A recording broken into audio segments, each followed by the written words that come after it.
Ladies and gentlemen, welcome to the AMD Skyesports Championship 4.0 with a gaming partner Logitech as well as a fantasy partner Fanclash. My name is Fluky. Joining me for this one is going to be Ivan Dota as we have, the seeding matches today that are going to determine who is going to be facing Reaper hashtag as well as Neon in the main tournament, of course. And we're going to find out which of these teams are going to be seeded against who. But let's hold on to that for a second. With me, I have here Ivan Dota and I'm Floki as well. So we've been casting the game for quite some time now, and it feels great to come back to a game like Dota because, yeah, it's been ages since we've gotten to do a proper Dota tournament. So before we even begin, I just want to give a shout out to Sky Esports. A big shout out to them for arranging this tournament and making it happen. I think it's been quite a while since we've had a tournament at such a big scale in the country. So yeah, big shout out to them. But apart from that as well, Ivan, it's been since I think it's been at least a couple of years since we've had a tournament whose prize pool was $15,000, and for Dota as well, especially in India, that sort of prize money is unheard of. So, what are your thoughts and opinions coming into this and seeing this tournament arranged so far? Me personally, I haven't seen this such a well produced tournament so far. Uh, Hmm. any kind of esport in India this is a conception of it right now, right? We're just seeing India start up with it. So there has been substantial growth, of course. Now you can't say Hmm. uh, you guys haven't laid the foundation ground, of course. But yeah, as the new generation comes in, we have a lot more people like who actively pursue gaming, which is completely unheard Hmm. of in, let's say, 5 years earlier, or maybe 10 years Yep. earlier. So this kind of production is just like helps everyone, and everyone has this negative view on gaming. So this kind of helps a lot. Hmm. Yeah, for sure. That is for certain. I mean, we are able to bust the myths, one myth at a time. But regardless, we've got the brackets ready to see which teams are going to be going where. So just let's have a quick look at that and see what's been going on. Whoops had a very clean 2-0 against Stand and 5 yesterday. If you were watching that match. And the match two was the more slightly interesting one between stylish gamers as well as Ragnarock. Now, a little bit of backstory for the people who are just tuning in and didn't get to catch these matches. Whoops is the team with No Chance, Trish, I believe Azura, Seji, and Parasite. And Stylish Gamers was the team with Pasol, Pegasus, I believe, and basically his stack. And Ragnarok was the team with Kaneki, with MNZ, and the players who you might be familiar with if you've been keeping up with some of the tournaments in the region. But for the time being, we're going to be having a match between Whoops and Ragnarok to determine which of these teams will be facing Reaper hashtag as well as Neon Esports. And here are the brackets right in front of you. The winner will be facing hashtag Reaper, and the loser are going to be going up against Neon Esports in the upper bracket of phase two. Followed by which we'll have the winners moving up to the semifinals, which will then determine our grand finalist for the tournament, and the losers will make their way to the lower bracket where if they don't win, they will be eliminated. So a lot on the line here today for these teams, which is basically going to be determining their fate going into the second phase. But for the timing, let's have a look at some of the teams we're going to be playing as well as some of the players in this tournament so far. And Ivan, let's have a look at some of the players in Ragnarok and see what Ragnarok is made of. Well, okay. It looks like MNZ looks like we'll be having some issues at the moment, but we'll just fix those and come back soon. MNZ is the carry player for Team Ragnarok. We've got HBK, the offlaner, Kaneki, who's the position 2, Pinkman, the position 4, and the position 5 being played by Archmage. Now, if you're someone who's been around Indian Dota since the dawn of time, since early 2014, 2015, you will recognize all of these names. Maybe MNZ you might not be familiar with coming into this game at the moment, but you should probably be familiar with the names Pinkman, Archmage, and HBK. because HBK recently did win something massive. I'm not sure if I'm allowed to say what, but yeah, Pinkman and Archmage have been around since the dawn of time, and so has Kaneki. And these are the members of Okay, Ragnarok. so do they have any Yeah. signature heroes that we should know about? Do you know of any Oh, signature yeah. heroes they Well, play? we certainly do. So Kaneki is known for his Queen of Pain. He also used to play. I mean, there's almost a running joke that I think about every single time my mind comes to Kaneki, and it's that long, long ago in a tournament back in the day, he actually ended up picking mid CK, and it worked. And for its time, it was super unheard of. But yeah, that's also something he can pull out of the bag if things get wild. But No, he makes it I doubt work. that's going to be Right, he happening makes it today. work. Yeah, he makes it work for sure. But let's have a Yeah. look at Whoops's roster now, Ivan, and see what's going on their side. Okay, and looks like there were some issues perhaps with Whoops rosters. That's an interesting post by Mr. Parasite. The look of disgust on his face as to what the hell am I doing here? Why am I even playing in this team? You've got Parasite, No Chance, Krish, Dosage, as well as Azura. And for those of you who are sort of unfamiliar, Azura is, I believe he's an Indonesian player, although I could be wrong. Don't quote me on that. Dosage is someone who's also been seen very, very often, playing in these tournaments at the highest level, and has definitely Could made a you give name us for their himself, although positions? recently took a bit of a step back. Absolutely. So Parasite plays, I believe Parasite is playing position 5 in this tournament. Krish is Right. playing in the off lane. Dosage might be playing carry, and Azura is their mid, leaving No Chance as the position 4. Now, I'm not entirely sure how the introduction of Dosage changes some of these roles around, because previously I believe Seji used to be the other core player for the team, so he probably has to replace him. But let's see what's going to happen. I mean, these players, they might even switch roles around depending on who's comfortable with what. And these are definitely players who are capable of switching those roles around. You have seen No Chance playing a core role a But couple of times. it's You going to have take a seen Krish significant toll, switching right? between mid and carry. It's Sorry, going to it take a will? significant toll, right? On the Uh, change up in this roster at this time. I mean, do you yeah, think for we'll sure. see I that in the think game right now today? we could see that in the game. I mean, we could potentially see Dosage go back to playing carry, a role that he, I think, has been playing majorly throughout his career. So it shouldn't be that unfamiliar to him. Although recently he did gravitate towards playing support more often. There's also No Chance who could switch between the roles of being a position 4, a 5, or a position 3 at a moment's notice. And Krish also has the experience of playing as a position 1 player as well as being a position 2, as he's been able to switch between those two rather effortlessly uh, very often in the past. But I'm not sure what's going to be happening today. So, yeah, I mean, we're pretty much going into this blind, and pretty much all the prep we've done for both, I mean, at least for Whoops, has gone out of the window because, yeah, you never know how things are going to get switched up when you suddenly introduce your substitute player in place of someone I mean, else. So, yeah, things are about to get interesting. that also makes drafting against them that much more difficult because you don't know what kind of Hmm. heroes who's going to pick, right? So we don't know what's up their Yep, sleeves right now. absolutely. Although I think there is something to be said about teams picking the heroes that they pick in scrims more often. And so something that I've noticed that almost some of the best teams out there, they don't really focus on trying to change up their drafts too much.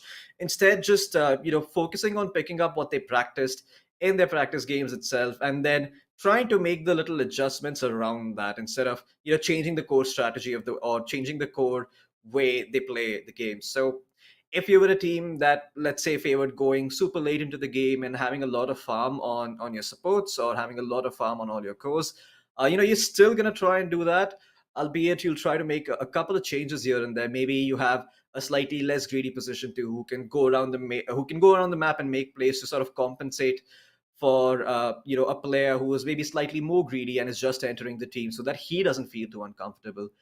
Because the Uh, logic that some of these so would it teams use, right, is. Mhm. Go on. no? So would I be right in saying that the patch would make a drastic change in players who play these specific heroes in the scrims? So a patch like Mhm. this would it not change up their whole play style? So they are more Yeah, patch. it Would you definitely say that? could. Would I be wrong in saying that? Absolutely not. I think a lot of players they try to make sure that whenever a new patch drops, that they're quick to pick up the new heroes that are buffed and discard the ones that are not. And for that, you obviously need to play a lot of rank games to just get that experience of seeing what works and what doesn't work and what is punished easily Right. in which bracket. So something that I've noticed gaining more popularity recently, at least in the hands of professional offlane players, has been the position 3 Doom and also the position 3 Razor. The way people have been playing Razor with the Shard and Bloodstone, like a pseudo Leshrac who just runs in, takes away the damage of your carry, and has him running around the fight like a headless chicken while wondering who the hell he should tickle with his zero damage right clicks. It does make the game a little bit annoying to play, to say the least, for the Definitely, carry. definitely. And The Bloodstone really yeah, does make a difference in the games. The timings of that, because suddenly this hero who was killable earlier suddenly becomes this hero who just life steals everything, and you just yeah, feel annoyed trying to kill it. So, is it worth going to kill this hero? I mean, earlier it was Leshrac, and now we have this Razor mhm, Shard. So, you think yeah. we'll see Razor bans? Mhm. Let's see. I mean, I think that Razor is going to be something that we should keep an eye for. But yeah, for the time being, let's have a look at the match history for all of these teams that have played in the groups. Of course, Neon Esports, absolutely no losses, looking stellar so far in the groups. And hashtag Reaper went 2-1, I believe. Their only loss was handed to them by Neon Esports themselves. So, yeah, a lot to be said about Neon Esports and their supremacy here in this tournament. But let's see what's going to happen today and which of these teams do end up facing them. We did have White Cat and Team Renewal as well. Trying to make some, trying to make some waves in this tournament. Unfortunately, it didn't end that well for them with White Cat going 1-2 and Team Renewal going 0-3, as that is the nature of round robins.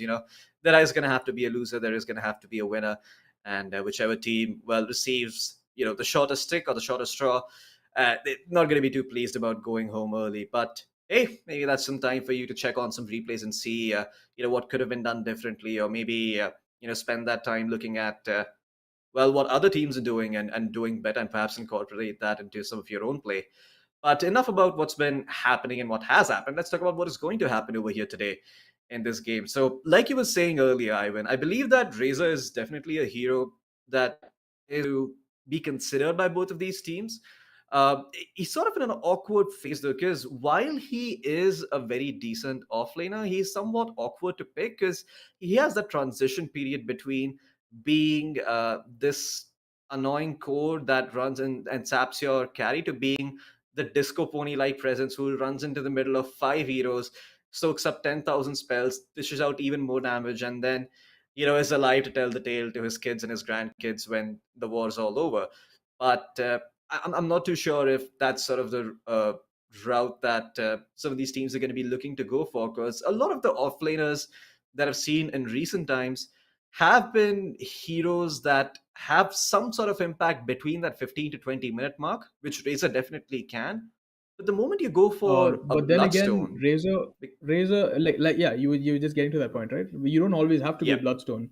Razor can yeah, always go that BKB route and still soak up a crap ton of damage and be that annoying hero against these right clickers like PA and stuff. mhm, So it is yep, difficult to play against always, and they can always go the refresher BKB route, which of course refresher had that debuff mhm, to it, but we can still yeah. see that being picked up, right? Most certainly. I think we can still see some of the more traditional Razer being picked. There is a case to be made for Razer buying utility items, such as going for a halberd, perhaps picking up an super early pipe. And instead of, focusing on scaling better into the game, just taking more and more map control, getting some early tier twos and controlling the enemy jungle so that you can really limit the amount of farm that the enemy team has.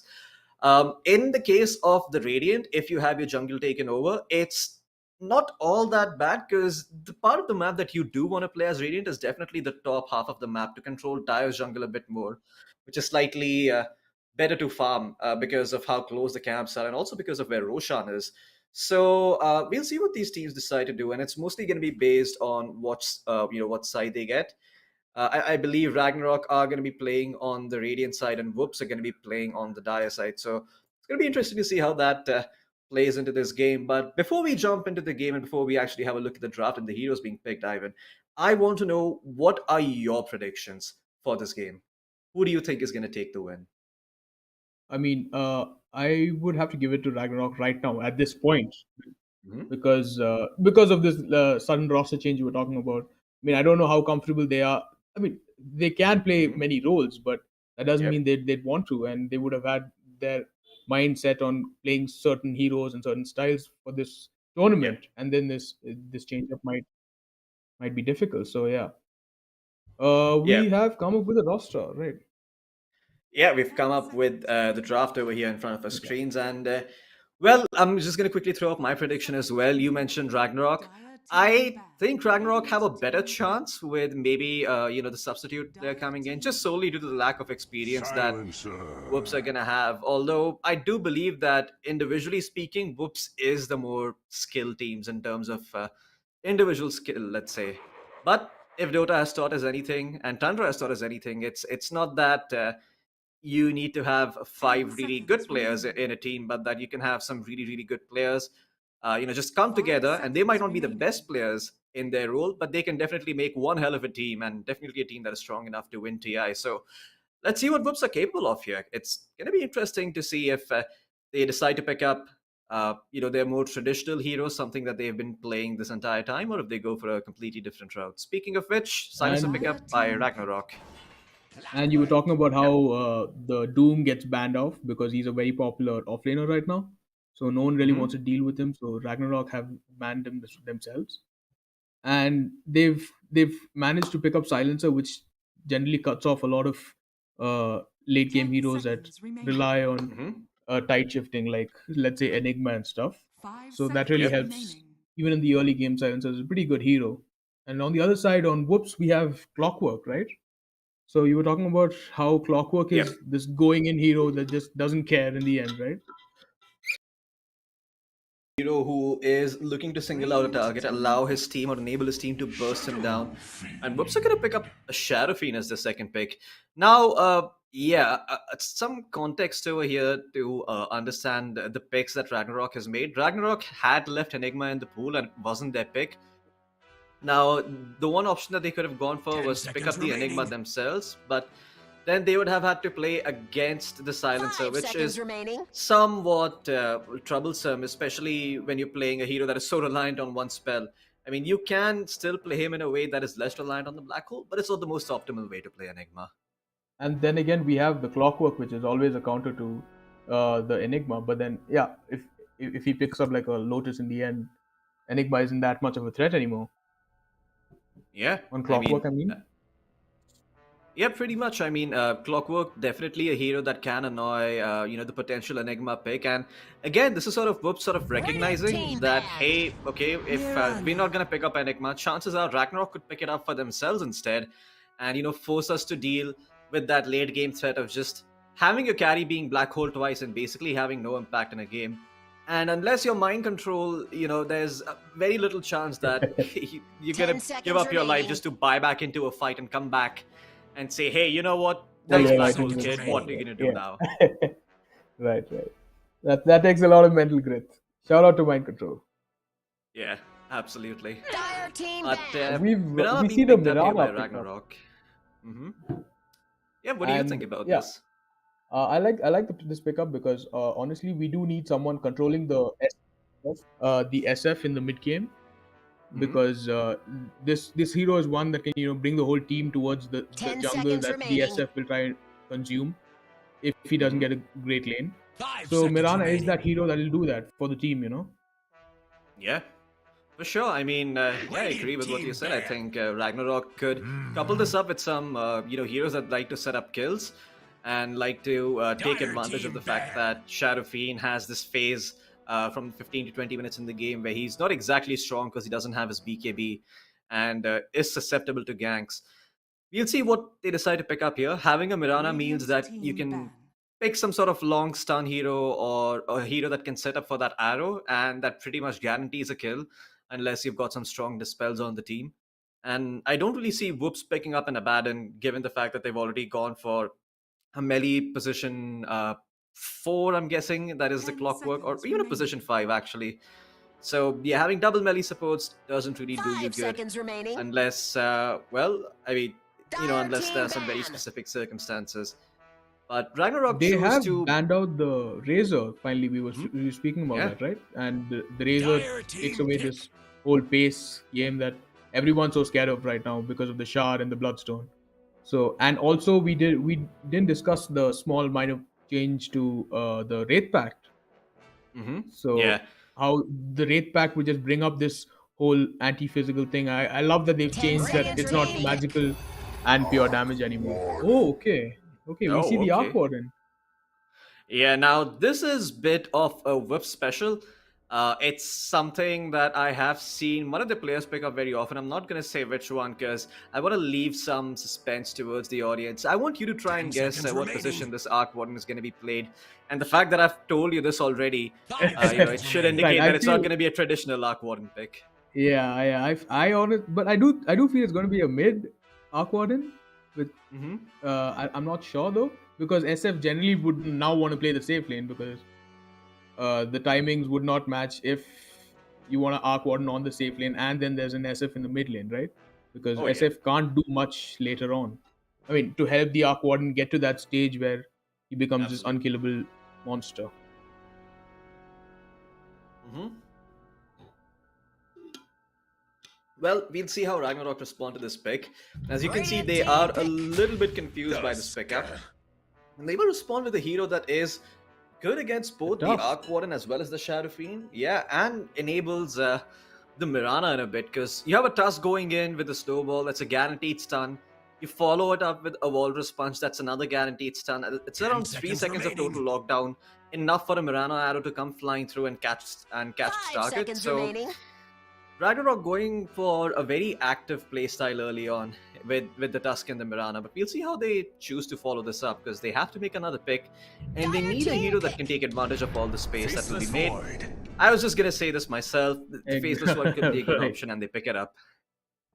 They need to get in there and get heroes that can smack, and it also helps that Clockwork. I mean, if you do get chain stun, it's not. It will be the end of you, but 10 he can seconds get out of remaining. the cogs by himself, so he's not Oh, yeah. that much of a kill threat. 5 seconds to, remaining. Faceless Ban. Void. Tide Hunter. Yeah, There you go. That's for that's sure. the pace slower for Whoops because SF and Arc Warden really aren't going to do much somewhere in the mid game, so they needed that pace slower. So I think Tide and Clock are those heroes that can do it for them. 10 seconds Yeah, remaining. certainly. I mean, Clock scales very well into the late game, courtesy of him 5 having a seconds BKB remaining. piercing stun as well as the ability to catch a hero inside cogs and even leash them if he gets that level 20 talent going. But yeah, I mean, I I'm a don't little think anyone concerned for doesn't take that, Ragnarok. right? It's pretty strong against the Mirana and the Void, right? The leash talent because that talent Yeah. is pretty beautiful. I want to say. Yeah, it certainly is. I mean, you prevent the Faceless Void from leaving the cogs easily, and you also make sure that Mirana is unable to leap away and that they have to hit those power cogs. And if you truly, take all the talents for that, if you go for the +2 power cogs hit to kill talent, which Clockwork has the Dire option team of going ban. for at level 15, then it can be pretty hard to deal with this Clockwork. But again, it's a Red position team 5 ban. Clockwork. He's got 3 super greedy cores in his team. I don't think this Clockwork is going to live to see the day where he hits level 20 and gets that talent. Dire team And ban. such is the nature of the draft of Whoops, where you have a Tide, Arc Warden, as well as a Shadow Fiend as your cores. Although Ragnarok do have the option Radiant of team picking pick. something that is faster tempo, say some sort of a pushing hero, maybe even a Nature's Prophet, even though it isn't the strongest here, and they can end the game rather early if they get a good snowball going. Yeah, that makes sense. That they need that pace because right now they are playing with the pace heroes, where they 10 will use seconds the global remaining. silence early game just to kill off the SF or the Arc Warden 5 and seconds save remaining. their chronos for slightly larger fights. So, what do you Oh, yeah. think Whoops' last hero could be? I mean, like I know we got to see the Ragnarok's hero, but Mhm. you say it'll be a fast-paced hero that'll help them with that advantage. So, how do you think Whoops Yeah. will be able to counter that? Well, Whoops have already got the Tide Hunter, so in some sense they have an Dire answer to team that pick. fast push. But instead, Ragnarock decide to go for better late game over here. Kaneki Zero is going to be the Zeus, and the Zeus scales rather well into the late game against the likes of Sharafin and Arc Warden, if it is indeed a core Arc Warden, which looks like 10 Ragnarok seconds aren't remaining. too sold on. They banned out the Lone Druid as well as the Batrider themselves, 5 thinking seconds that remaining. Whoops are gonna pick a core here instead. So that's their read on the game. And Whoops banned out Kaneki's Invoker as well as the Queen of Pain. A minute and 40 seconds left on the clock for Whoops. Plenty of time to decide which core do they want for their draft, if it is a core that they're going with. So, yeah, let's see In that what they're going to case, pick up here. if they are going to pick up another core, who do you think would move to the support role? Do you think the Tide would go, and would they have a double melee support duo? Do you think that would be the play? Yeah, they definitely could pick. I mean, I doubt they would put Tide on support. I think Tide support this game isn't particularly the greatest, especially when you have to consider Right. that there's a Tusk and the Mirana on the enemy team that can control the Tide and burst him down alongside the Zeus. So a little bit hard, but Ember Spirit. Choose your an hero. Ember Spirit picked up by Whoops over here as their final pick. A hero that is very, very good against the Zeus. Also has for the Faceless Void, and definitely a hero that we're gonna be seeing, make a lot of plays around the map. So yeah, the mid game is gonna be interesting. We got Global Silence, a Mirana. I don't say silence, I say global silence on purpose because I feel like that's Yeah. pretty much all that silencer is allowed to do All in a the hero fight. does, right? Yeah, yeah. Yeah, just presses one button and then just waits until the Ember Spirit or someone runs in and beats the crap out of them. But yeah, I mean, we're gonna have an interesting mid game where these heroes are gonna be going up against each other, and we could potentially see some fireworks with the Chronosphere, the Requiem, the Thunder God's Wrath, the Ravage, very very big spells, and there it You is. can't forget There the is the Chrono, of course. surprise. The Chrono is going to Mhm. be beautiful, of course, with the Zeus hitting from outside. Not much damage from the outside, but it's a Zeus, so he's bound to have damage for no reason. Oh yeah. And well, it's going to be Dosage playing the Tidehunter and Krish on the Shadow Fiend with no chance. The support player of Whoops playing that Arc Warden. So it's going to be a position 4 Arc Warden for the side of Whoops and a position 5 Clockwork. And this was sort of the curveball I was talking about. Arc Warden position 4, it's interesting to say the least because he is still the same hero once he's able to get that axe going, where he's just gonna put so many rates on your high ground that, or so many spark rates on your high ground that you're pretty much gonna have a hard time approaching the enemy wave and trying to clear it off, especially if you're someone like the Zeus. So yeah, gonna There has be been a a hard game for slight Ragnarok. change, right, to the Arc Warden Mhm. scepter right now. Isn't it a shorter duration? Also, do you think that Yes. Arc Warden would be able to, slow this pace down because after all he's an Arc, so Bear skill to level, look. uh, Mhm. what's it, 5 is Flux is the only thing that it's not going to Yeah, I stop mean, a Arc Warden. Tusk, right? Yeah, I mean, it's. I'm sorry. Can you repeat that again? So I was talking I, about I how lost you. yeah, no worries. No worries. So I was talking about how Arc Warden, as a support, you say he's a support. As a support, what can he do Mhm. against a Tusk and a Mirana? Because we were talking about the pace of the game, and do you think Arc Warden can Mhm. be that hero? Because he needs quite a few levels to be substantial enough to slow down Effective. the enemies, right? Yeah.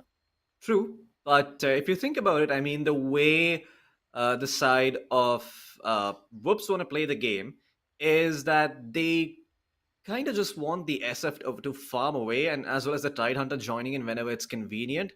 While the Clockwork and the Ember Spirit go around the map making plays and Arc Warden helps out. So if you look at the amount of synergy that's there in the Whoop start, there's actually a lot. You've got the spark rate inside the cogs whenever Clockwork hook shots in. If the Tusk snowballs onto you, you simply put a spark rate there along with your double, and that's easy 600 magical burst damage onto one target, and makes it very hard for the Tusk to survive if he snowballs into anyone. You've also got the spark rates that provide vision for the Zeus in the backline so that he's a little bit easier to access for the Clockwork and the Ember Spirit. So overall, this Yeah, is I love that. I not. love that the vision game you're talking about. So Yep. yeah, Arc Warden would definitely do that. But In perspective of how gold would be given, do you not think Hmm. killing a support clone Tempest Double would be easier for these heroes, and it's just free gold for them at one point, Oh because yeah. Zeus and Void would not be too scared of a support Tempest Double, right? So it's Warden. just free gold for them. Yep. Yeah. Certainly, but I think it's going to be a little bit hard because if you look at Ragnarok's heroes, they don't really have an arsenal of spells that enable them to commit onto whoops and kill them off.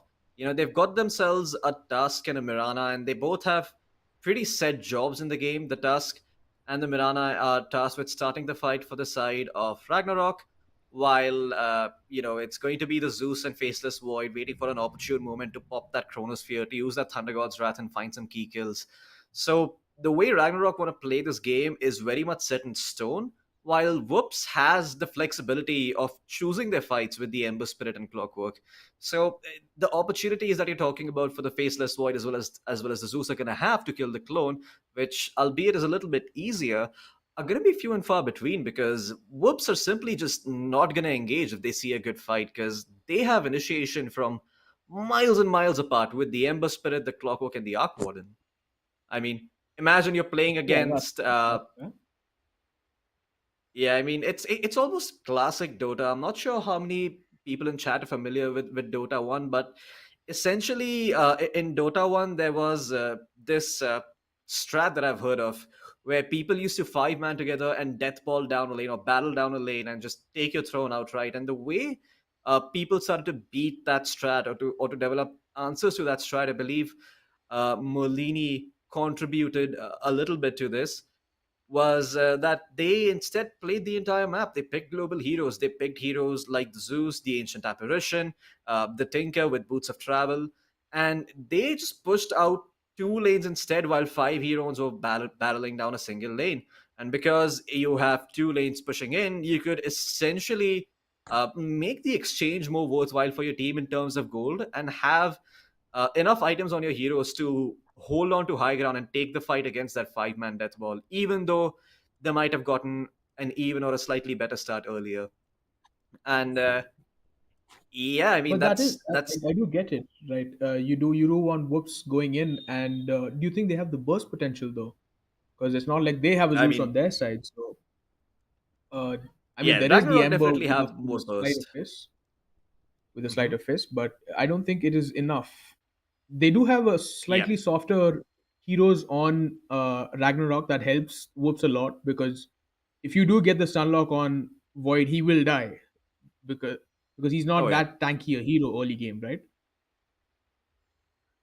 Most certainly. I mean, Faceless Void, not exactly the tankiest hero in the early game, but yeah, we'll see if Whoops are able to find those initiations. I mean, it's going to be a little bit hard for the Clockwork, who is, at the end of the day, playing into a Global Silence and playing into a Mirana Arrow, potentially even a Snowball save from the Tusk, to get those ideal hook shots into a Faceless Void, or into a Zeus, even for that matter.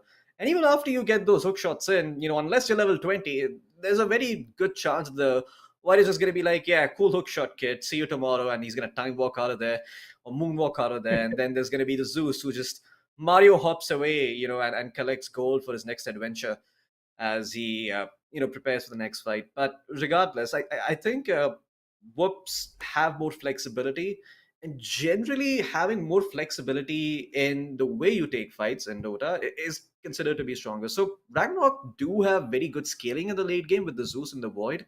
If they catch anyone in their chrono, they just flat out dead.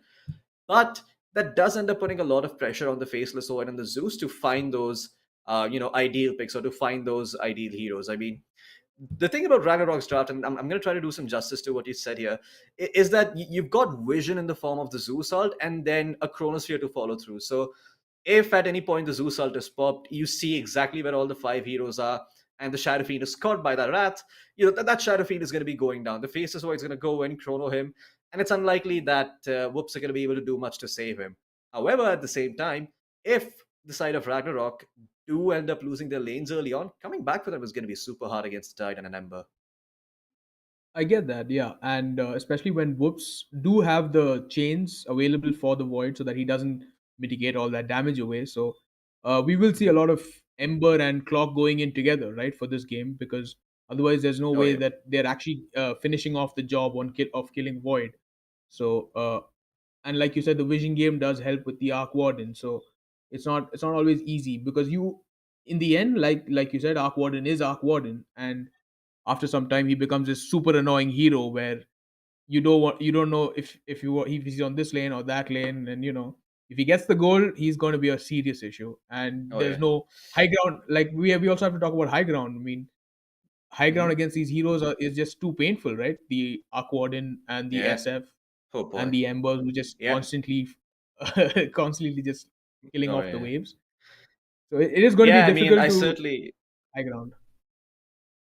Yeah, it's for sure. I mean, I think you and a lot of other people who've been playing Dota for long enough definitely have PTSD from that one Ember patch where everyone was building Battle Fury and Daedalus and holding to the high ground forever with just one button.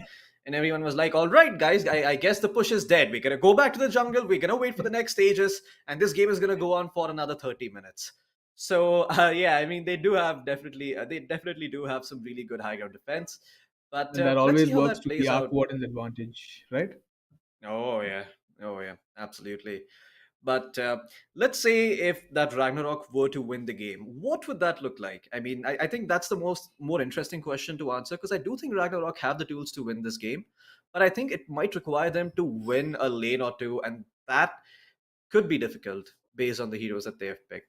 I feel like they need to make sure that the Void does fine in his lane, and that the Zeus does not die too much to any sort of rotations that might come his way, or to the Ember Spirit when he does hit his six, and then Ragnarok have a very good chance of taking it to the mid to late game and beating the side of Whoops there when they're much stronger. I feel like for Ragnarok to actually win this game, we might have to get to a point where the Void gets a refresher and stuff, and at least kills the SF and Ember. Hmm. Even if the Arc Warden is there, I mean, it is painful, but you can push through that. But Oh the other yeah, two heroes, you don't know the turn back potential, because SF and Ember can just kill off all the other heroes, and then Void is left alone. oh yeah. So Zeus will have to do a lot of vision giving for that reason. Yeah, most certainly. I mean, I think a lot of this game is going to boil down to how the mid lane matchup goes. Because if the Zeus does fine, which, to be fair, I mean, Zeus versus Ember is not the worst matchup for the Zeus. There are worse matchups out there. It's just that when that Ember hits level 6, the Zeus is going to need one support keeping an eye on mid consistently. Because the moment that Ember starts diving the Zeus and starts applying that pressure, you're going to lose the only tempo controller you have in your game, which is the Zeus. Uh, Speaking of which, they did pick up a Silencer Mirana as well as a Tusk on the side of Ragnarok, and none of these three heroes do that well into the late game. Although I do believe if they put the Mirana in the offlane, that scales slightly better. And the Mirana against the Shadow Fiend is a bit of a weirder matchup. I think the SF should be okay, but there's definitely a lot of kill potential with the snowball and the arrow if that is what the side of Ragnarok are doing. And yeah, I mean, like you were talking about how offlane Mirana has more potential, because suddenly she does this right click damage which no one really expects, because all of her hits become super painful in the late game, and you don't know where it's coming from. That's just the hero Mirana is. And so yeah, we Oh we yeah. finally got Silencer back. We might see this game happen. Yeah, most certainly. I mean, I think Archmage should be in here and ready to go. And yeah, well, we're gonna get this game underway soon as we jump straight into Whoops as well as Ragnarok. So let's see what's gonna happen so far. This is gonna be a game that is gonna determine which team goes up against Reaper hashtag in phase two and which team has, well, the fortune or the misfortune of going up against Atomic Neon. So yeah, a very important game on our hands over here as we see a level one smoke come out from Whoops over here towards the mid lane to play some early wards, I'm guessing. Azura gonna get a nice crucial ward up on the high ground and the cover of the smoke, and We do have looks like the side we of do have Whoops. Whoops going in. Yeah, they're trying to look for the first kill. With that Mm-hmm. flux, I think it's pretty doable, because once anyone gets in clock's range, they're pretty much dead, right? So Oh yeah. anyone going up to that top rune has to be super careful. So they're just completely avoiding it. uh, Ragnarock see this very well, and they just move to the other side, and it's just going to be possibly a 2-2. Oh yeah. Certainly, I think the side of, I think they might have been spotted though, because Kaneki did get a very early observer ward up, and I think that might have seen the smoke expiring. And there you go, Parasite. Yeah, he's aware of the possibility that they saw that ward being planted, and well, the tip is going to come out to Kaneki, The battle and begins. That's a it's going to very be an good extra read by 100 gold. Clockwork. So yeah, Oh yeah. Clockwork is super happy with that. But Hmm. yeah, like Allows you said, him it to. is a 2-2 going on the other side, on each side. Yeah, most certainly. Yeah, it's gonna be interesting to say the least as to how this mid lane matchup goes, and at the same time how the clockwork uses that extra goal that he's just acquired. I think he might already have boots, but regardless, we're gonna be starting off in the mid lane. Zeus versus Ember Spirit, a matchup as old as time. And well, the Zeus doesn't do too bad himself early on, pre-level 6, but after level 6, the kill threat But from the Ember Spirit's gonna be there. Zeus, I feel, has evolved a bit because of his third skill now. He doesn't feel Hmm. so afraid, you know. He doesn't care that going in because he can just jump back out. Oh And yeah. okay, we see Clockwork securing the lane. We Hmm. see Clockwork securing the lane pretty well for the SF. So SF is happy with Yeah. that first wave, Hmm. Yeah, SF should and be. Zeus doing Zeus things. Certainly, I mean, Zeus is a hero who's just gonna, sit back, relax, wait for the Ember Spirit to make a misstep, and then go Oh, for a kill. we get Oh, the no, arrow that's from the like Milana. the arrow. First one is gonna be drawn. Pinkman chasing the clockwork away, and HBK, a stray arrow straight onto the clockwork side, and enable them to find That was first blood. A very great well played start by here the for Milana. Ragnarock. Oh yeah. I mean, very important that this Mirana gets off to a good start, and with that first blood going their way, I mean, this Mirana is going to have the tools necessary to deal with the SF early on. Did go for the wand and the three branches build so that she is able to have some sustain, or rather some training ability against that Shadow Fiend who's likely to spam razors. So it does provide them with a lot to counter the SF and in the laning phase and sort of match his level of aggression and his level of damage. One thing we do see in this bot lane is that the silencer is really good against the spammy Arc Warden because you don't want to keep using those spells against a silencer under curse, right? So in that Hmm. sense, or under the what do you say, the tide, because it's rather painful to have that curse Oh on yeah, you constantly. But yeah, we do certainly. see it's a melee against Tide, so Tide is pretty happy. He can keep the lane there, and Hmm. Void always at pretty low health just because he keeps getting gushed and the Kraken. Sorry, Yeah, what's the third skill? yeah, gust as well as anchor smashed. Right, Anchor Smash. So no uh, one really wants to go close to him, and hmm. he's pretty happy in this bot lane because the arc Oh is yeah, he has a pretty good attack range, right? So oh yeah, no one they can't really get too close to the lane, so we see that's why this Void is currently suffering a bit. oh yeah. I mean, you also have to remember that Arc Warden has an insane attack range and a pretty decent attack animation. So every time this wave is anywhere away from the tower for the side of Ragnarok, the Void is going to be eating right clicks from the Arc Warden. And there's pretty much nowhere for him to go apart from below his tower if you are the faceless Void in the bottom lane, if you're MNZ, that is. Well, looks like Krish is off to a decent start as well. 10 and 5 on the CS department, and has been finding a lot of those creeps. Important that this SF We has a might good see start another kill because here, right here. we could potentially Parasite. He's taking a lot of damage from Oh, the but there tag is a team. reverse Chris kill. trying to go for the return kill as well, like Oh, you he doesn't mentioned. have enough mana though. Otherwise, he Does he could have have the possibly gotten wand? that. Oh no, he didn't have the wand, unfortunately. There, I think he But popped it HBK early on to try to is get the still in razors trouble. I in. mean, you still don't want to fight the SF. He's pretty strong. Yeah, and Krish is, well, let's just say he's kind of been not too pleased about that exchange. Uses his mana, the Tusk is able to get away, and He uses the yeah, wand charges as as well, so he can't really bait as much. yeah, Okay, we might see a kill on Arc Warden here. So, like I Arc was Warden. saying, the Silencer's curse is quite painful for the Arc Warden because once Void says that he wants to go in onto the Arc Warden, there's not much they can do to slow the Void down because any spell he keeps using, he's going to get hurt every time. Oh yeah.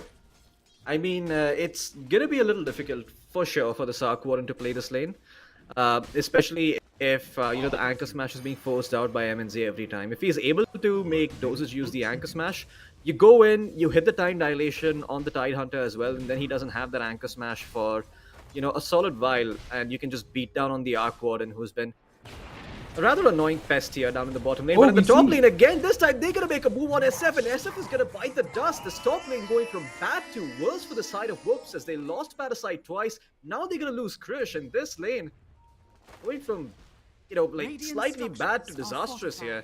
They And now might keep Parasite- going. Uh, Spells, yes, all they the do have trouble. the follow up, but yeah. They don't want to risk their advantage right now because SF will be coming back. Oh yeah, full HP, full mana. You don't really want to be diving into that sort of an SF. He's gonna turn around and he's gonna kill you. But speaking of level 6s, Ember Spirit, he's found his. And Azura, fortunately, doesn't yet have the mana to take full advantage of this. Will have to go for the runes or go to base at least once. And yeah, this is gonna be a little bit hard. Kaneki. 50-50. Oh, Oh dear. yeah. Oh, that's very painful for the Ember Spirit now. He just might have to go back to base or have someone else refill the bottle because Oh, yeah. that's rather painful. Certainly, I mean, Ember Spirit was sort of in this, weird scenario where if he decided to go for the rune, the Zeus was going to push in the lane, and if he didn't go for the rune and he stayed, then the Zeus will get the rune himself. So, little hard to deal with. And Kaneki, well aware that he's got a regen rune, is just going to push out that wave as quickly as possible with Arc Warden, and then go hit some jungle camps. We do have Well- the Zeus ult up, so it's not too far off that we get the first kill from Zeus. Yeah. So he's And look probably at that, I Generation mean- Rune. And we might see- just to add to your point a Wait, little we'll bit, see. so sorry to cut you off, but Yeah, no, go ahead. yeah, I mean, great awareness from the Shadow Fiend as well to just leave his lane as soon as that Zeus gets his level 6, because he knows that they're gonna make an attempt for his life, and if they get him to like 30% of his HP, then he's gonna die.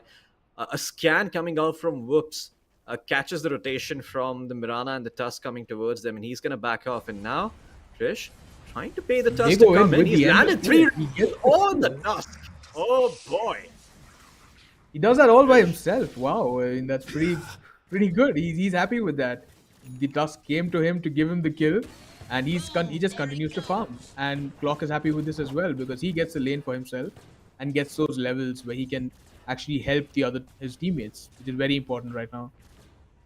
Yeah, I mean, again, this is just sort of what happens. Great triple raise coming in from the SF. The Zeus ult is going to get popped, Parasite will fall, but that's still okay. He got most of the wave before he died, so didn't lose out on too much XP. He's happy. Yeah, he's still happy with that because it's not too much of Oh, yeah. a pain, and that does secure the rune for the Ember. Oh, yeah. And we started to reach the point in this game where we're going to see the side of Whoops makes attempt to make some more plays. And which lane does it decide to hit is going to be most important. Because if they decide Mode of to invisibility. gank this Faceless Void, they're going to have to be very, very careful with how they approach this. Well, they're going to instead just go for Archmage instead, not giving the Void a very good chance to pop the Chronosphere. And now MNZ, he's going to have to make a run for it with an Ember Oh, Spirit hot on his The tail. chains don't latch. Yeah. The chains latch to the creeps on the other side, so they have to discontinue that gank because he did have the Envy rune, and the Void didn't really expect it, but lucky for him, the chains were hit to the side.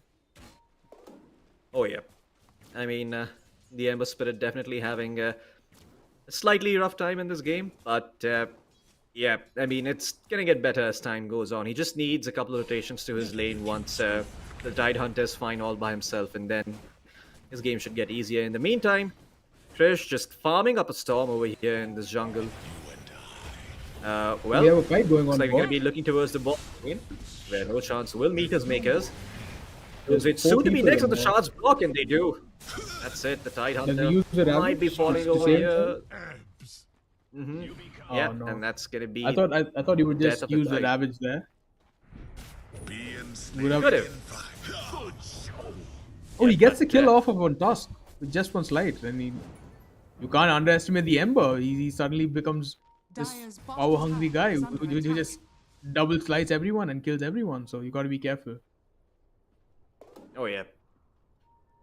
Well, looks like it looks like Whoops finally are able to get some semblance of revenge, but it's not the best in the world. They did lose a couple of their heroes. Chris channeling up the Requiem. This is going to be unfortunate. Great snowball coming in from the Tusk to make sure the Mirana does not get feared. And there it is. Pinkman with the snowball plays will manage to find the Shadow Fiend. The other side of the map, the Oh, and a Chronosphere is double going to get chrono. popped as well. They're going to find the Ember Spirit.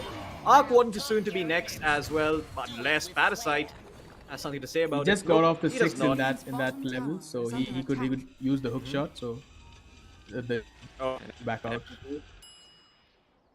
yeah, just gonna run away. Great But play he does there get as the well. kill off, He right? So yeah, great kills here for the side of MNZ, and also the little play he made by hitting that strong camp. He actually dragged those creeps into the spark rate, making sure the Arc Warden is not able to get that slow on him, and is able to live as a result. But yeah, now life is gonna get a little bit hard for MNZ. He's decided to go back towards the bottom lane. This time around, though, he's gonna TP out instantly and not stay long enough to just be fodder for the Ember Spirit as well as the Clockwork. So especially yeah, after looks he uses Chrono, there's no way he's going to stay in that lane because this trio right now is just too strong for him to fight through right now. Radiant structures are So they will get Yes, the certainly. bot tower for this reason, Dyer's top tower has fallen. and they might get an exchange on top. Where Radiant's bottom tower is under attack. Yeah, the Faceless Void towards top, though he's finding an exchange for himself as well. So this is not the most ideal situation for Whoops. But hey, they are going to be able to get themselves this tier 1 tower. Oh, looks like HBK is getting low at the top lane, but in the bottom lane, I think I heard a hook shot. Radiant's And middle tower is under attack. alright, we looks like did see Silencer has Silencer fallen. use a spell. Yeah, he tried to slow down the pace there. I mean, he uses his curse, and then that just gives away his position. So the Clockwork just finds him with that and kills him with the hook shot. That was a bird. But that does mean Zeus can play a little bit more dangerously because there is no hook and there's no immediate go on him. Oh yeah. And I mean, you know, this is sort of what the side of Ragnarok Radiant's courier was need caught to in the answer now. I mean, they have crossfire. answered it in some Dyer's sense top by tower enabling the is Void to under farm attack. this top part of the map, but if you can see, there's just so many heroes from the side of Whoops aiming towards this middle lane and just staring down Kaneki. There's a hit on the Ember Spirit as well, which is gonna be popped. Doesn't really have a lot of HP to work with over here, though. So has to be a little bit careful. But yeah, Ragnarok, they just want to hold on to this mid tier 1 for as long as possible. That's all They they're have looking brought to the Tide to the mid to use that first Ravage. I don't think I've seen the Ravage yet. So this will be the first Ravage. And they do have the hook up as well. So I think we might see a fight going on here because that combination will just help the Ember to go in Dyer are with scanning. no fears. Oh yeah. They do place that ward, so now they have way better vision. So do you think they'll come in? Oh, they get the Zeus. They get And the the Zeus. The Ravage Ravage is popped. gonna be popped as well. Where are the chains? Well, not really found in Kaneki. Does not get enough time to get all the spells up and deal enough damage. Pinkman is gonna be next. Great hookshot initiation from Parasite, and that's gonna enable them to find this tier 1 tower mid. As even Krish, the push over here, trying to make sure that Whoops can convert that little pick off into a significant map lead by claiming this tier 1 tower mid. Radiant's middle tower Parasite is under played that attack. so well. He placed the Observer Ward. He Radiant's saw middle them tower has fallen. use Moonlight Shadow, and then he immediately places the Sentry, and that just enables them to kill like 3 of their heroes. So anyone who's watching to support, so always carry your wards. Oh yeah. Great stuff from Parasite there. As they went in with the hook shot, and this is gonna sort of enable Whoops to pressure the greedy drop that Ragnarok have picked up here, right? You've got a Mirana, you've got a Zeus, you've got a Faceless Void. All of these heroes need time to activate, and you know, if they manage to get that space, then the game becomes super hard for Whoops to play. But if they don't, well, then it's gonna be a little hard for Whoops to apply the pressure. The arrow on DSS. misses, so Yeah. it's quite difficult here for them to kill the Tide because he does have the Eh. he gets the double chrono. All right, well, they're gonna end up finding no chance as well, and there it is. They're gonna find themselves a second kill on top. Parasite coming in a Azura triple- with a the triple hook remnants. shot. Oh yeah, I mean triple hook shot as well. Krish with the Razor. And that's a able to double find kill for one. the Ember. Yep, Azura's gonna find a second kill as well. MNZ looking to get some revenge over here. Kaneki's joined the fray as well. Chris channeling the Requiem. Is he gonna get the raise off before he dies? Yes, he is. But no, wait. Looks like he did not get the raise off. He He will dies end up to the falling in the dilation. end. Yeah, he dies to the Dies to dilation. the dilation. Yep, and he doesn't get the EXP. A very, very But, bloody battle fought in the top lane, but it does favor So Whoops Ember, in the the end. Ember is so happy with this. Out of nowhere, he just gets that setup by the clock of the triple stun. That was just beautiful. So the Ember could just like place all his remnants there and just slide everyone there. So he did a crap ton of damage, and he gets rewarded for that with a triple kill. Yep. Well, looks like it was a bit of a scrappy fight here for the side of Ragnarock. It started off very, very well, but they seem to have overextended after, by sticking around for the kill on the SF. Well, the Tide Hunter Again, they again are gonna get going- gone on. Ravage pop, no hesitation whatsoever, as now they turn their attention towards HBK. The hook shot, it misses. And under the cover of the Moonlight Shadow, they should be able to get away, but Archmage will be giving up his life in turn, as that Ravage only enables them to find 2 support kills. But nonetheless, those are very important kills for keeping the net worth up and making sure that they have the advantage. HBK, well, will be able to find the kill, but is he going to pay the price himself? No he doesn't leaves have remaining lead for charges him. anymore, so he's dead. Yeah. And Oh, in the Azura. end, it's the Ember who gets it. So Ember is just he's snowballing too hard right now. They're mid dead again with Ember constantly there. He does have his Yules now. Yep. So you can remove that global silence, and the Dyer's top game tower just is got a under lot attack. easier for the side of Whoops after that fight. Not too sure what happened there. I mean, Ravage was up. They managed to find 2 kills, and then Mirana, save your body syndrome, tried to help out the Tusk, tried to help out the Silencer, ends up going down herself, as well as losing Kaneki in the midst of it all, as the Ember Spirit had a haste rune and capitalized on that opportunity perfectly. And this is sort of the problem that Ragnarok created for themselves, because the game was going really, really good up until this point. Their Faceless Void was off to a great start. Zeus also had some very decent farm. Yeah, they botched a fight or 2 here and there, but I'm going to hold on to that, because MNZ is going to get gone on again. The Powercock's pushing him back. No chance for the Void to make any sort of play whatsoever. The chains were there as well, just to ensure that he cannot walk away, and that's that.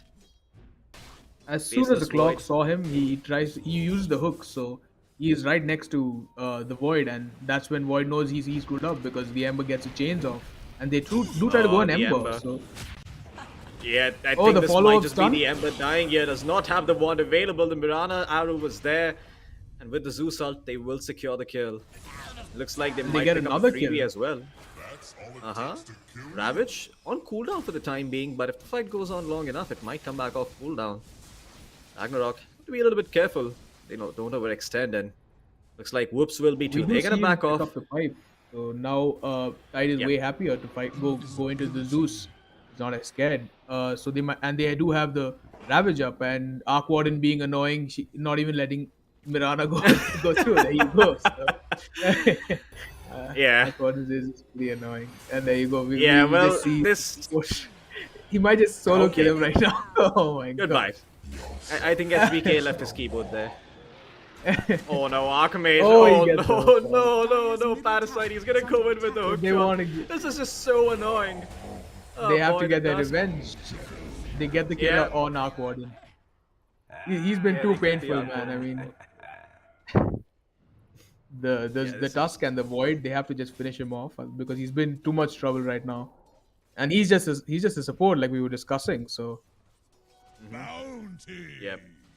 Painful stuff here to watch if you're a Ragnarok fan. I mean, that was a support straight up murdering a core, and then them picking up a freebie on top of it. And on top of that, they forced the cores of Ragnarok to rotate towards that part of the map, get themselves some kills, and force them to play the game a little bit more suboptimally in terms of farm and creep waves. So, yep, Ragnarok in a little bit of trouble here. They And we are see yet to find a Aquarin BKB. inching towards the what do you say?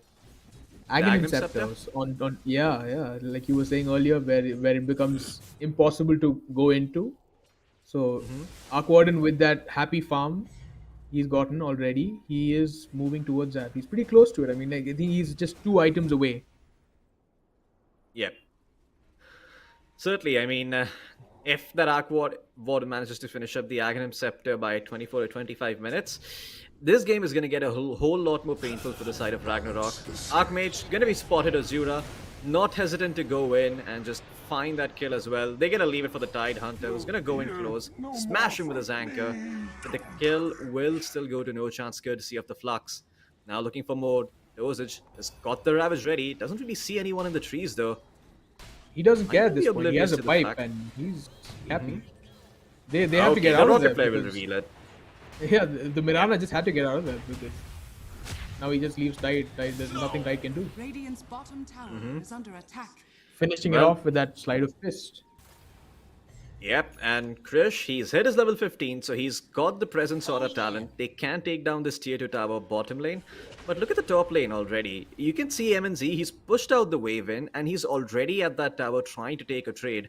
While the side of Radiant's Whoops bottom tower start is under assaulting attack. this tower down bottom. DD rune though on the Shadow Fiend, so that does make it a little bit easier. As glyphs are And exchanged. then again, you can't compare a Void push with an SF push because SF has that aura. He's just going to be hitting towers super happy. Oh yeah. Dire are scanning. And look at all that vision the spark rates provide. I mean, they last for a long time, so they're going to see any TPs coming in to defend this tower. Archmage, he's trying to do his best by being in position and being ready for this, but none of the cores on Ragnarok want any part of this bottom lane defense. And well, Pinkman, Dire's gonna get top caught tower out, is under attack. gonna kick the bucket. And MNZ, he's looking to get himself some revenge. He's got himself the BKB, he's got the Maelstrom at the ready as well, just smacking away the Tide Hunter. He's gonna be able to get one revenge kill.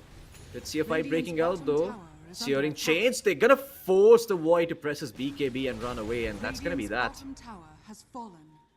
As well, I think looks like the he game. was about to get a triple chrono there, and he didn't want to because he didn't have the exact vision. And by that time, Clockwork just used his stun, so he Yep. hesitated right there, and then that just stopped the fight right, and ended up forcing a BKB from Void.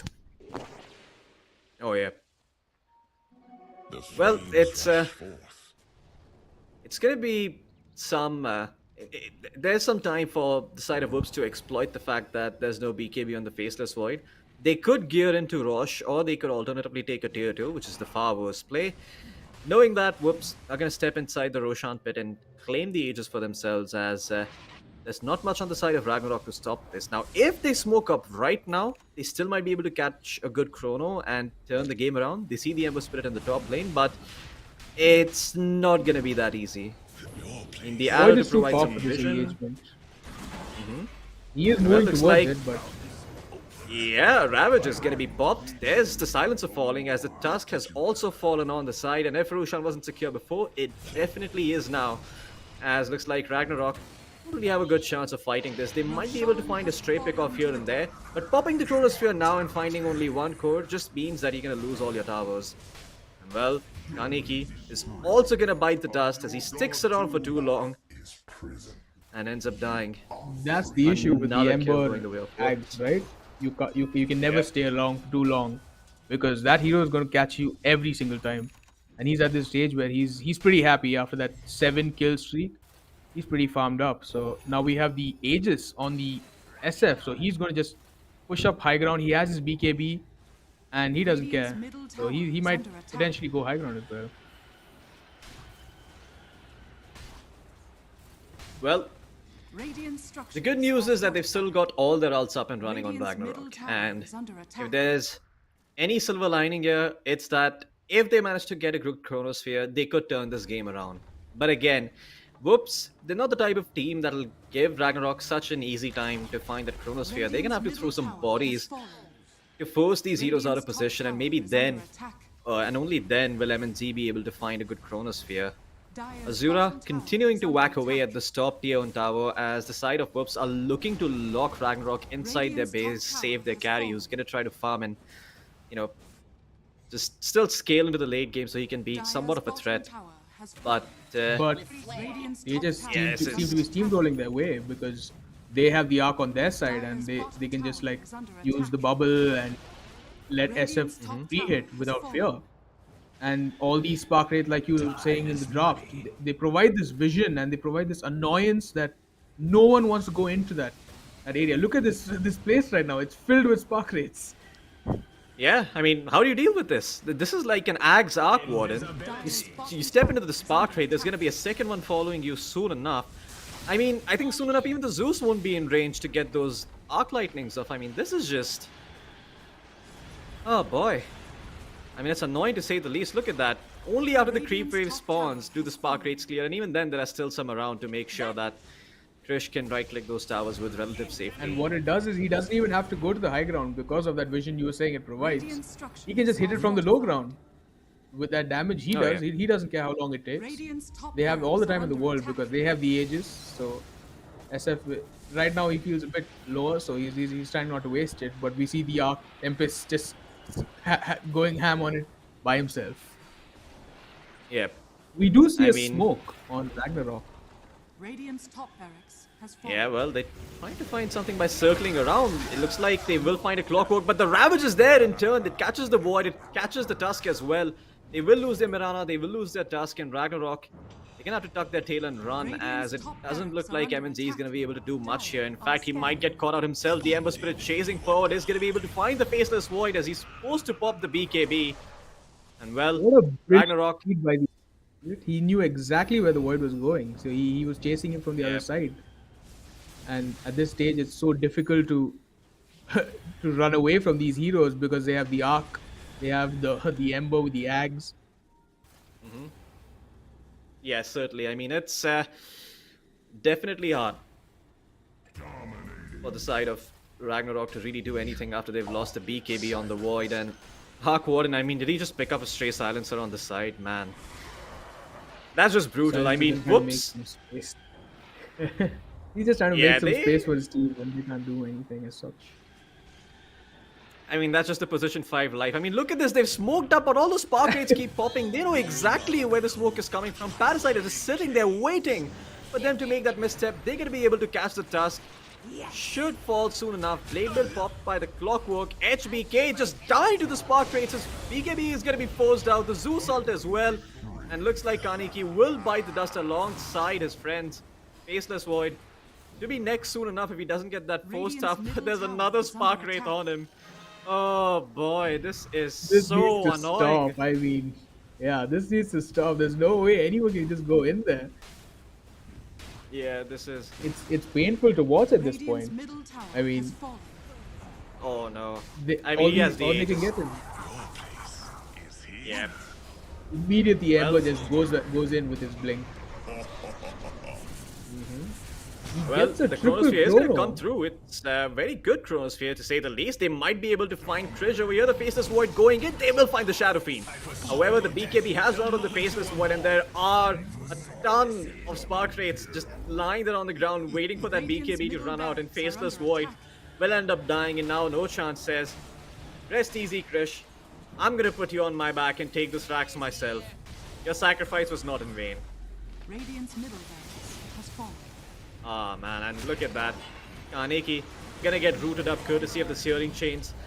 Power Cogs there as well to push him back. Pinkman gonna be biting the dust soon Radiant's enough, middle and well, barracks are whoops. under attack. They are just painting the battlefield red with Ragnarok's blood. And I At this don't point, wanna I be- see it's very difficult. Yeah, it's quite difficult. Nothing more. They Don't do mean get to be the the bearer Ember of- finally. Yeah, don't mean to be the bearer of bad news, but this might just be game for the side of Ragnarok. Ragnarok, Has fallen. they really need to find some more kills over here. Oh my god!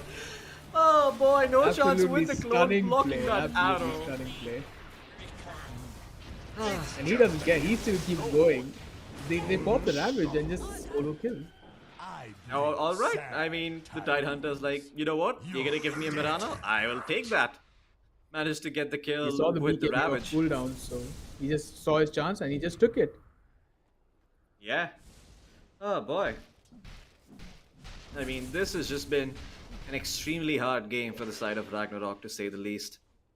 The lanes went pretty well, but everything after that, it seems like Ragnarok's draft just fell through. They couldn't I think control the the tempo. They Mirana lost and that one Tusk fight mid. lane, Hmm. like you were talking about, the Tusk Yep. lane on top, they just became too powerful. Like you said, because the Mirana is a strong offlaner, Hmm. it became too difficult. Even in spite of that, we see so much space given to this Arden. I don't know how he got it, and now he just become this massive hero. Oh yeah. I mean, this game has just gone from bad to worse for the side of Ragnarok. It started off really well, like you mentioned. The top lane went well, but they didn't really convert that into any significant objective to get map control. The top lane went well, but they didn't really convert that into any significant objective to get map control. They didn't get Roshan. They didn't really get a tier 2 in any lane either. So it's a little bit hard to continue playing the game at that pace for the side of Ragnarok. Well, looks like they might be able to find something over here. Go in onto Parasite. He manages to lock himself with the cogs. Enough for the Mirana to come in with an arrow. MND, he's gonna find the Ember Spirit with the Chronosphere, and the Ember Spirit's gonna fall with the Zeus ult. Looks They like don't even whoops. get the Tusk. The Tusk doesn't Yeah. even fall for that. Balance. I mean, this is really good. We were waiting for Ragnarok to be able to find something for so long, and they finally managed to find themselves the Ember Spirit, courtesy of the Moonlight Shadow. Look at that Mirana. Sagan, with half his head inside the Chronosphere, still powerful enough to allow Mirana to get those arrows off. It looks like... Sagan doesn't whoops. care about time. Oh yeah, Sagan does not care about aliens. Well, looks like the Tusk is gonna be found as the side of Is Whoops that a smoke hex up. reveal? I think that a so. I hex think that reveal? might have been a hex reveal. That is. Wait. Oh my god. Yeah, it is a hex reveal. Looks like the Arc Warden has picked up the hex for himself, and yeah, this game just. Yeah, I really don't want to say this, but Ragnarok, their chances of winning this It's game are looking super tough. slim. Yeah, it's looking really rough right now. Yeah, unless they manage to, well, turn this fight around here at top. Well, the Requiem is going to be popped. Oh no, a Ravage onto the BKB Dark Warden. Yeah, a slight mistake as he gets dosage. Yeah, slight smile on his face, but that's okay, They still only care about Roshan. No Ravage up, no Chronosphere up. It still favors the Dire a little bit, so he can get And more themselves the raw importantly, ship. no space for the Void. The Void immediately just had to pop his BKB and go back. So now it's not Oh, like yeah. he can go far again. So he just stuck around that small area right outside his base, where not much farm can be taken, but he'll take what he can get. Certainly. And Azura, well, looks like he too is keen on staying around the Roshan pit if a fight does break out. As Ragnarok, they gonna pop Moonlight Shadow, wander into their own jungle, see if they can get some map control back, or even find a pick off potentially, but nothing to be found here. Uh-oh. In the backlines though, Krish, he's separated from the rest of the Knock. team. If the side of Ragnarok do cut him off, but A hold double on, chain. that's not gonna happen. Global Silence comes in. They manage to control the Tidehunter. He will not get the tendrils of the D, but Kaneki is still in a world of trouble as the Ember Spirit finds him. But another Chronosphere right in the nick of time. There to save Zeus, or is it? Zeus will still end up going down. The Tidehunter does not have the Ravage, but they will lose the Ember Spirit. 3 heroes dead on the side of Whoops as the Clockwork and Arc Warden end up falling as well. And now Krish has to be careful. It's all onto him. Can he get a good Requiem off? No, he cannot because he does not have it. But look at that. He is just going ham. Blinks in straight to the Void's face. Manages to snag an Ultra kill as he slaughters the side of Ragnarok all by himself. Just a little bit of help from his watermelon friend there. And looks like that might be the Radiant's final top set of barracks are racks under attack. going down for Ragnarok. He didn't even need much. I mean, he did, he even got his blink and blinked aggressively to finish off the Void there. Oh, yeah. He isn't scared of anything at this point, and now he has his Requiem back up. And Ravage back his up major soon as kill well. threat is Bottom barracks are major under kill threat attack. is gone, so he's just going to take these racks.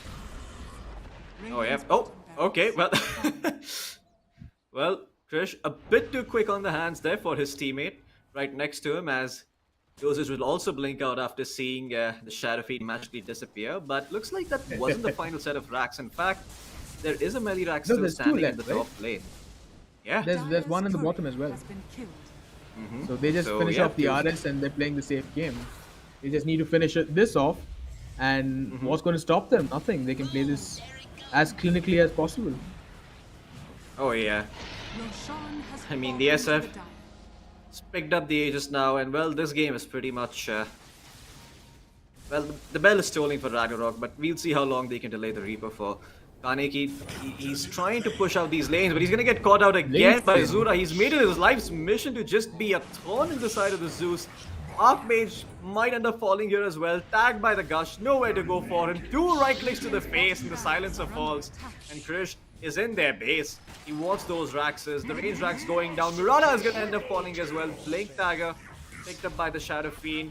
And I think this might just be it. He No just stood for a buybacks on any of second. Yeah, Zero's GG as GG. is gonna get called. And that's it. The first game, it is gonna go the way of Whoops here in the AMD Skyesports Championship 4.0. Oh boy, Whoops. With an unconventional draft, with a support Arc Warden, managed to take the game despite the rough early start for the top lane. I mean, Ragnarok, they had the better start to the lanes, but in the end, it is going to be the side of Whoops who ends up taking the game. And this goes to show that, you know, if your overall team synergy is there, if you're better at playing the mid game, you can sort of, you know, let go of the laning phase a little bit and look past, you know, the first 10 minutes of the game so that you're able to make a comeback. And yeah, Whoops, no joy on their Kudos faces to whatsoever. Clockwork, Just another honestly. day at the office for them.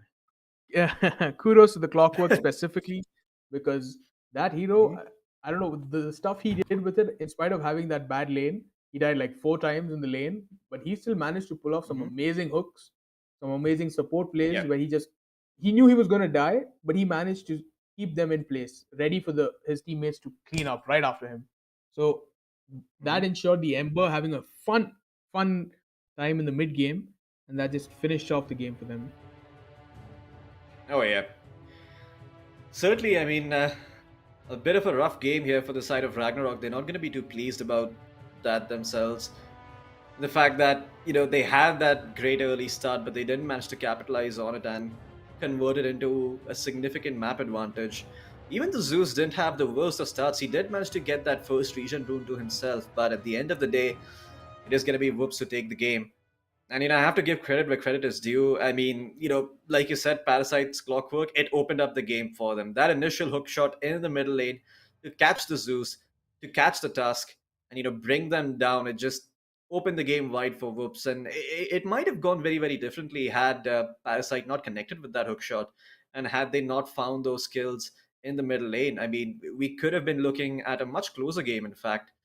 And yeah, we'd have seen what that Arc Warden is truly capable of. But nonetheless, a great game of Dota coming out here from the side of Whoops. And yeah, I mean, Whoops are just showing that it doesn't matter what heroes you ban against them. They've got enough versatility to play different styles of Dota and to make sure that, you know, no matter what you what you throw at them or what you try, they're always going to have some sort of an answer. And here I was skeptical of them. I mean, they played such good Dota in the end because we saw all of them playing like really well.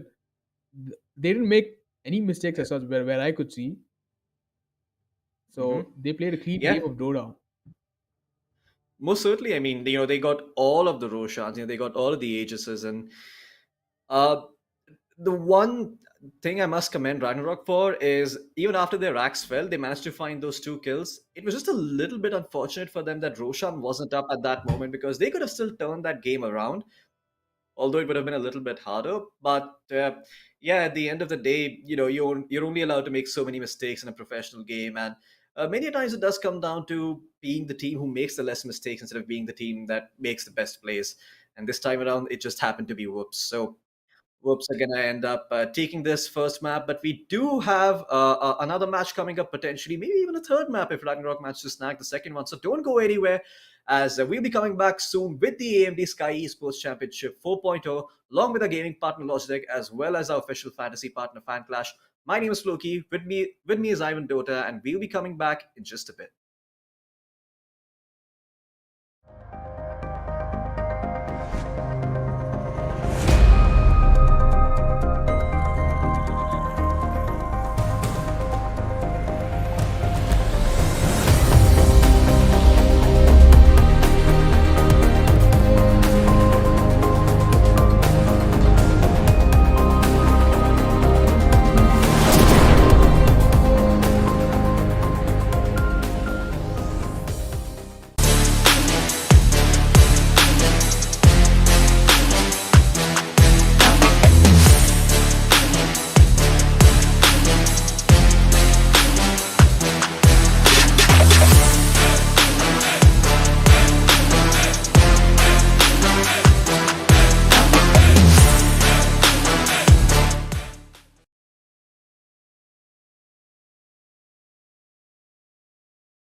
Ladies and gentlemen, welcome back to the AMD Sky Esports Championship 4.0, along with our gaming partner Logitech, as well as a fantasy partner Fanclash. My name is Floki. Joining me for this one is going to be Ivan Dota. We've had a very close game one between Whoops as well as Ragnarock. I mean, I say very close because it was pretty close for the first 10 minutes of the game, and after that, it seemed that Whoops just sort of were they were just basically conducting the orchestra, making sure that every single fight was played to their advantage, not really losing out too much on the map. Yes, a couple of hiccups here and there maybe, but overall it was smooth sailing for Whoops. Ragnarok, very solid approach to the game. Draft looked great. I don't think there was any particular problem with the draft itself, but it was a little bit hard for them to execute later on into the mid game. Although we do have the MVP coming up, Ivan, and I want you to tell me what you think of the MVP, and perhaps your own opinion of who you think the MVP should have been. I mean, right. Of course, the Ember Spirit, you can say, is the MVP because he did help through the mid game. Because sure, the support did a lot, but in the end, it's Hmm. always the cores that get the credit. But he definitely Uh-huh. does get the MVP for this game because his timings on the items were pretty perfect. In spite of not getting that Oh first yeah. rune, which was essential against Zeus, uh, Hmm. he managed to pull through. He got his Yule's scepter, he got his Aghanims, and then he just turned the tide of the game. He used that minimum Yep. space which he got to create space for his position 4, which was the Arc Warden. So, by all means, he is the match MVP. Oh yeah. I mean, Azur definitely did a lot of work over there in the last game. But if I had to pick an MVP, in all honesty, I feel like I'd probably hand it over to Parasite or No Chance, or maybe even Krish Right. for his map, for his insane map awareness. Because yeah, let's be real. Some of those hook shots that Parasite got off in between the 10 to 20 minute mark were very crucial for turning the tide for the side of Whoops, as well as some of the plays that were made by Krish and No Chance over there. Just and when I say plays, I mean like I'm talking as if he got an insane four-man black hole, but no, it was just him farming up that Aghanim Scepter, finding a lot of impact on that Arc War in position 4, and just being an annoyance to deal with for the side of Ragnarok. I mean, it's not very easy to deal with a position 4 Arc Warden like that. But you know what? That's why this is a best of 3, because sometimes you might be caught off guard by something that the enemy team pick that you didn't account for, which is why you always get another chance. So you're going to be jumping into match 2 pretty soon between Whoops and Ragnarok. And I want to ask you, Ivan, what do you think are some of the changes that maybe Ragnarok need to make to deal with what Whoops threw at them in the last game? Right. So particularly, I mean, like you said, the we as we thought the draft was pretty good because they had Hmm. pretty good burst in all their lanes, and they did end up winning the top lane. And it's not like the Void suffered too much. He did. He managed to get a kill in between, right? So it's Hmm. not about the draft per se, but then uh, there was just one stage that the whoops just hit their timings properly. So that was the thing. So as soon as they Yeah. understood their timings, they just went in, and they didn't give any breathing space back to the other team. So Ragnarok. So that made it Hmm. really difficult for Ragnarok to come back. And at one point, like you said, there are these few players in the game where Parasite just like gets those three-man hook shots, and then the Ember Hmm. just like whoops out a lot of damage. So not much can be Yep. said in that sense, in the draft sense, but in just the play styles of it. They are recognizing their play styles right now of the enemy, of the opponent, so they might cater to that Hmm. more, and they want to focus more on the other heroes. Yeah. Well, let's see how they decide to adapt to what Whoops have been doing. Let's jump straight into the game and have a look at the draft for ourselves as we jump into game 2 between Ragnarok and Whoops. As Ragnarok, well, they have got a bunch of things that they need to take care of as Whoops. They will this time force Ragnarok to go out of their comfort zone. They're going to ban out the Mirana. They've banned out the Tiny already, and Ragnarok in turn have to decide which hero is it that they want to ban. They've banned the Silencer themselves. They could potentially ban the Arc Warden here if they feel like it's worthy of being banned. Although I'm not sure if Arc Warden is a flexible enough hero to be picked in any situation. Could instead just choose to ban out the Shadow Fiend, a much better ban that forces Whoops to sort of play a different way instead of playing that style where they just hit their peak timing in the mid game and you suddenly have five heroes running at you with BKBs and with long disables and tons of damage to take down your cores. It's just not a very it's not a winning recipe if you're Ragnarok. It's been sort of hard to deal with them, and they're gonna take a lot of time for the second ban over here. What do you want to feel? What do you want to see banned out over here, Ivan? I mean, I don't think Ragnarok need to do here. Right. Ragnarok, I feel need possibly a more well-paced offlaner because they had tied last game, and at one point Mirana just didn't want to jump in, right?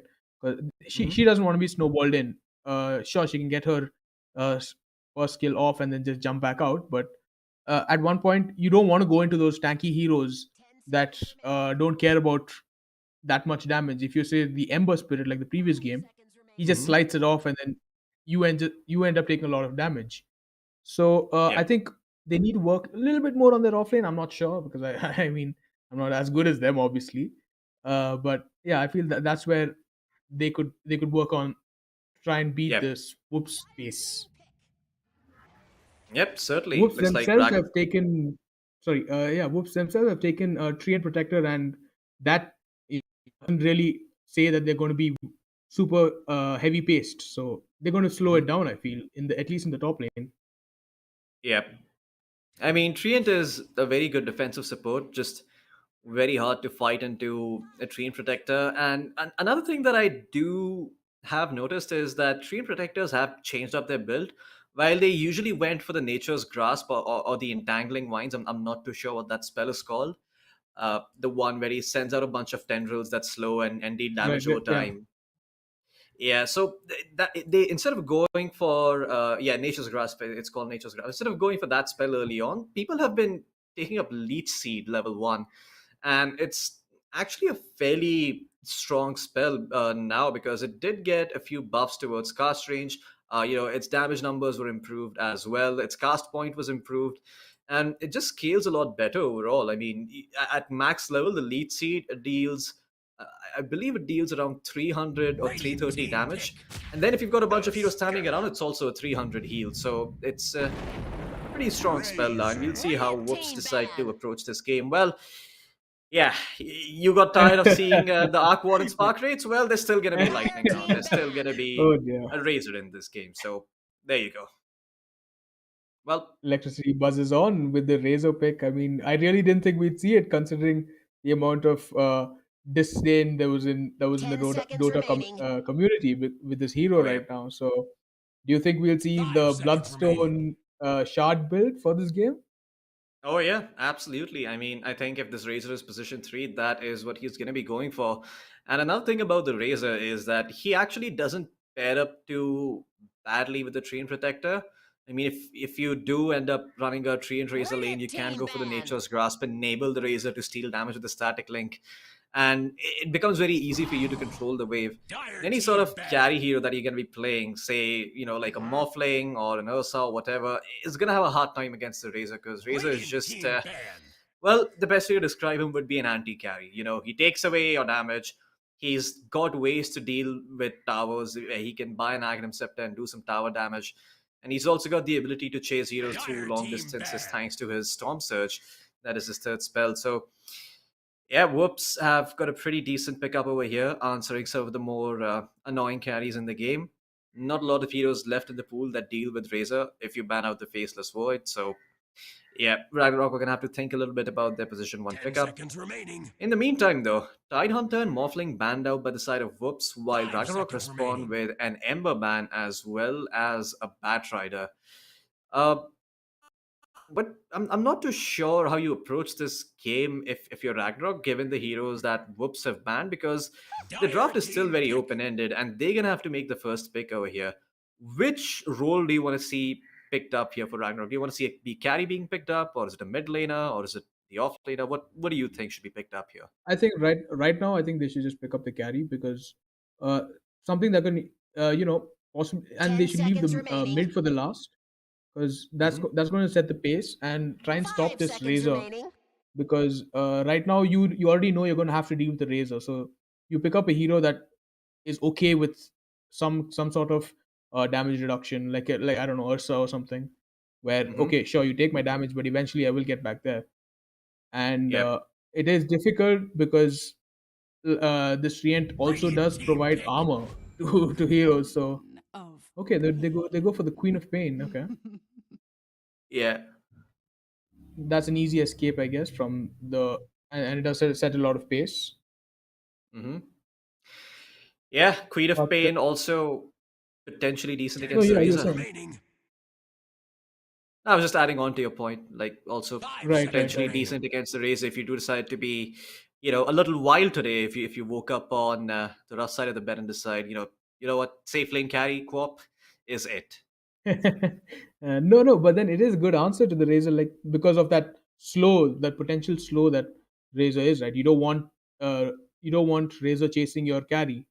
So in that sense, Radiant Queen team of Pain pick. can just push away if she needs the Hmm. ult. She needs to use the ult. In that way, at least Razor is Dire pushed away team from the pick. carry. Lena. Okay. All right. So great response picks here from the side of Whoops. They're gonna get themselves the Rubik as well as the Lina. Rubik really, really good at just stealing Jakiro's ice path and using it much better than the Jakiro can because of the cast point reduction that 10 Rubik seconds gains on remaining. stolen Radiant spells. team ban. Lina, good hero to Drow pick up Ranger. against co-op in general, and Ragnarok will respond with a Drow Ranger of their own. So the idea of playing against Whoops is to just sort of keep the core heroes at bay, use the Tusk to kite, use the Jakiro, use the Queen of Pain's mobility, and just enable your Drow Ranger 10 to hit seconds some of these heroes remaining. from afar. Although it seems like Whoops are going to 5 have some seconds sort of an remaining. answer for this as we move deeper into the draft, while Whoops figure out what the next ban is going to be. What do you reckon I do you feel need here? Yep, go on. I feel like there has to be some sort of uh, answer to this Razor right now, because honestly, if the Razor does get a blink off, then the draw is just shut down, right? Because yeah, sure, you can Hmm. gust him, but then the Razor's movement speed is so much that he's always going to catch up. So Yep. I don't know what exactly Ragnarok's answer to Razor is right Dire now, team given ban. that the Razor is so strong in this patch. But like you said, there is enough kite potential coming out from Jakiro Radiant team and ban. the Tusk and yeah, Queen of Pain. Oh, yep. And I feel it's a pretty good Rubik game because besides the Jakiro Ice Path you were saying, there's also the 10 Queen of seconds Pain, which remaining. always feels amazing to steal from any kind of spell. 5 And seconds Uh huh. remaining. yeah, Okay. it's Okay. it's pretty game changing sometimes if you just get one Scream of Pain. Sorry, the ulti off Sonic Wave. One Sonic Wave. Yeah, Yeah. certainly. I mean, there's also some decent spells to steal off of, the Tusk. Maybe the Ice Shards, if you're the Rubik, could be very annoying to play against because Rubik has got that cast range bonus on his third ability. So he's going to be able to catch heroes out from afar. And, given Ragnarok's lineup, they really don't like having some sort of hero that's going to be able to disable them or prevent or limit their mobility from a distance if they do manage to select Oh, Rubik. yeah.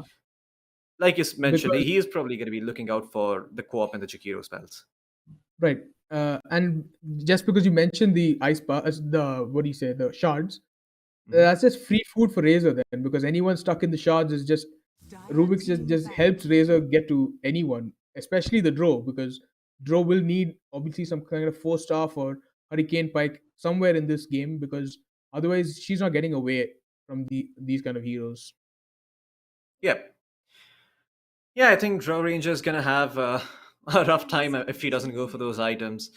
And Hurricane Pike and a BKB 5 are seconds definitely items remaining. that she's going to need if Radiant she's to team pick. fight against them. Maybe even potentially a Manta style just to get rid of the tree and overgrowth because Dire you don't team really pick. want to be popping a BKB Legion each time there's an commander. overgrowth. And well, whoops, they're gonna go for the old classic ranged heroes counter for ranged damage dealers in the Legion Commander. So another item you're gonna be forced to buy if you're the Drow is gonna be the Lincoln Sphere. So a bit of a rough draft 10 seconds for the remaining. side of Ragnarok to play into. The co-op as well as 5 the draw. seconds Not a big remaining. fan of playing into the Legion Commander. A lot is going to come down to the follow-up that the Legion gets You may though, now so select your we'll see how heroes. they respond. And Okay, they Ragnarok go pick up for the the Dawnbreaker. okay, Yeah. okay. I see what that is, because you if they do get the duel off, they want some kind of answer to that. So Dawnbreaker does come in handy like that, and it's always an answer to anyone the razor is going on. As soon as the razor gets a link off, the Yep. Dawnbreaker is a hindrance, right? Yep, certainly. I mean, the Dawnbreaker is gonna be annoying to deal with because even if you go in with the duel, you're gonna have the Solar Guardian coming in from any range to try and turn that fight around. You could even potentially have, some, even like you mentioned, the Razor could be in a world of trouble if he decides to go in ahead. You've got an overgrowth counter as well, but yeah, you've only got one Solar Guardian, and you have to be very, very careful with how you choose to use it because it's only one defensive spell to deal with so much of the stuff that the side of Whoops is throwing at you. There's a duel, there's an overgrowth, there's a static link. It's just not easy to play into these sorts of spells if you don't have enough answers. So Ragnarok gonna need some time to come online. Whoops, on the other hand, can pretty much start running at them as soon as the Razor hits his first key item, maybe something like a BKB or a Vanguard if he does decide to go for the Bloodstone build. But it's going to be a Core Razor instead, and yeah, it's not going to be. I assume it's not going to be the Bloodstone Razor. I imagine this is probably going to be a Razor that, or it could still be the Core Razor. Who the hell knows? Maybe he goes for Bloodstone Refresher Orb now instead of getting himself that BKB like we used to see, old Razors do. And it's going to be Dosage playing the Legion Commander. Interesting game. I mean, no chance playing Rubik, one of his signature heroes from back in the day, something that he used to play a lot of if you've been following the Dota scene. And Kaneki on his Queen of Pain. And we mentioned, and you're talking about signature heroes, and well, if there's a game for signature heroes, this is it. You've got No Chance Rubik, you've got the Kaneki Queen of Pain, you've got the MNZ Ranger.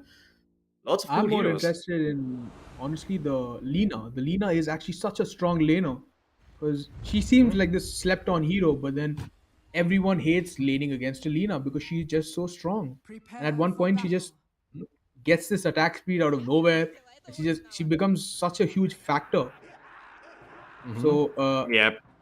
it's a very scary hero to play against, especially when you have setup like the LC, where she just goes in, and Lina is someone who is always there to just burst down with the ult.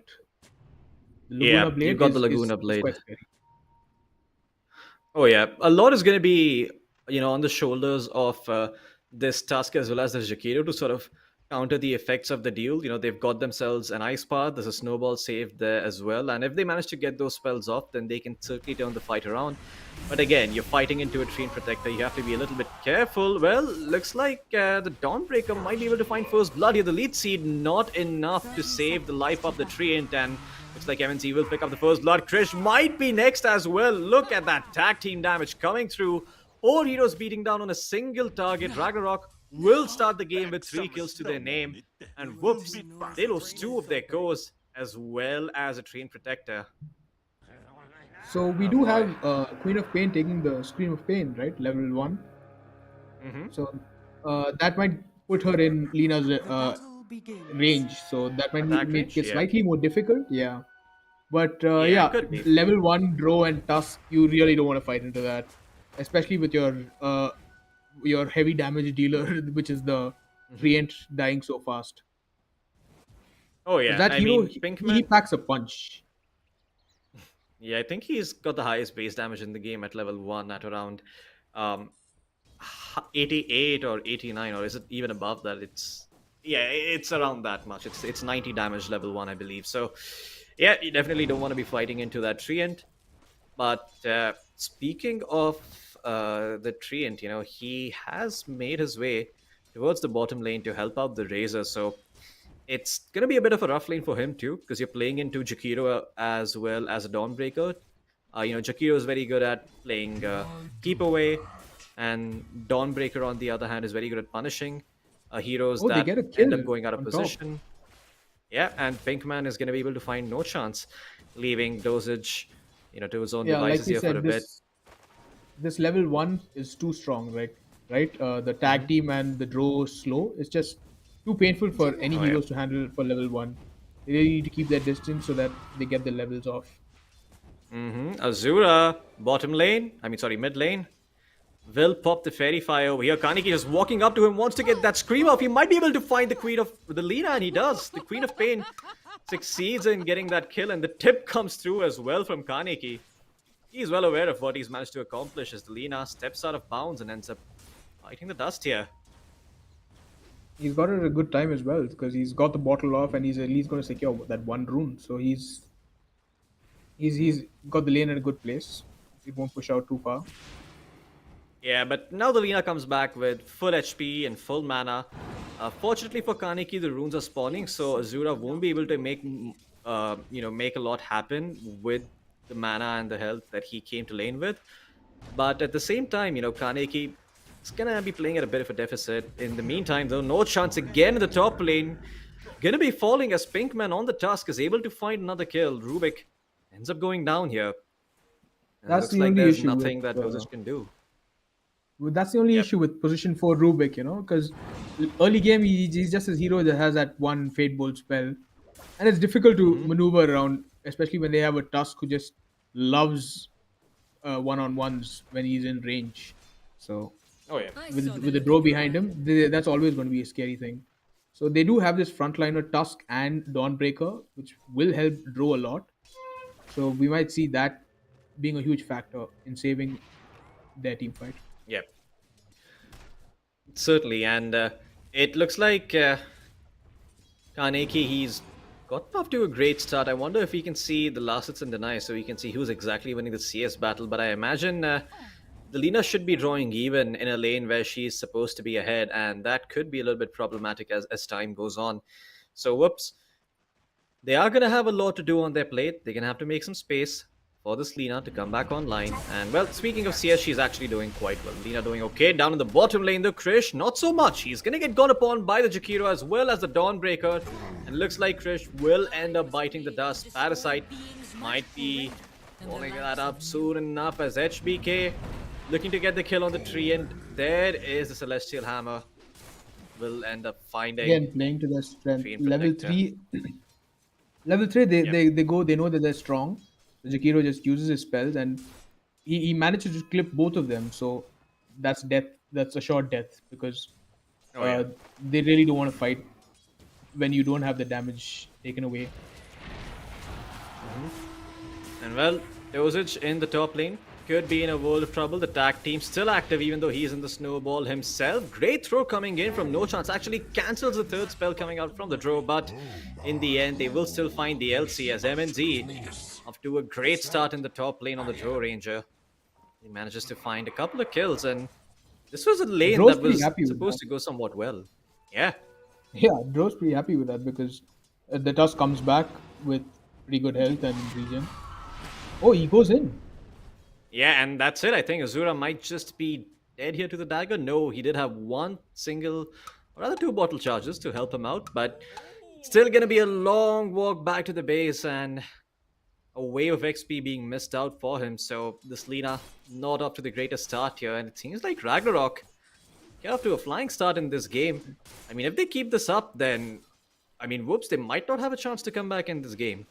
Now, there's still an opportunity for the side of Whoops to turn this game around, but Ragnarok, they can rapidly shut that window down as soon as they hit their level 6.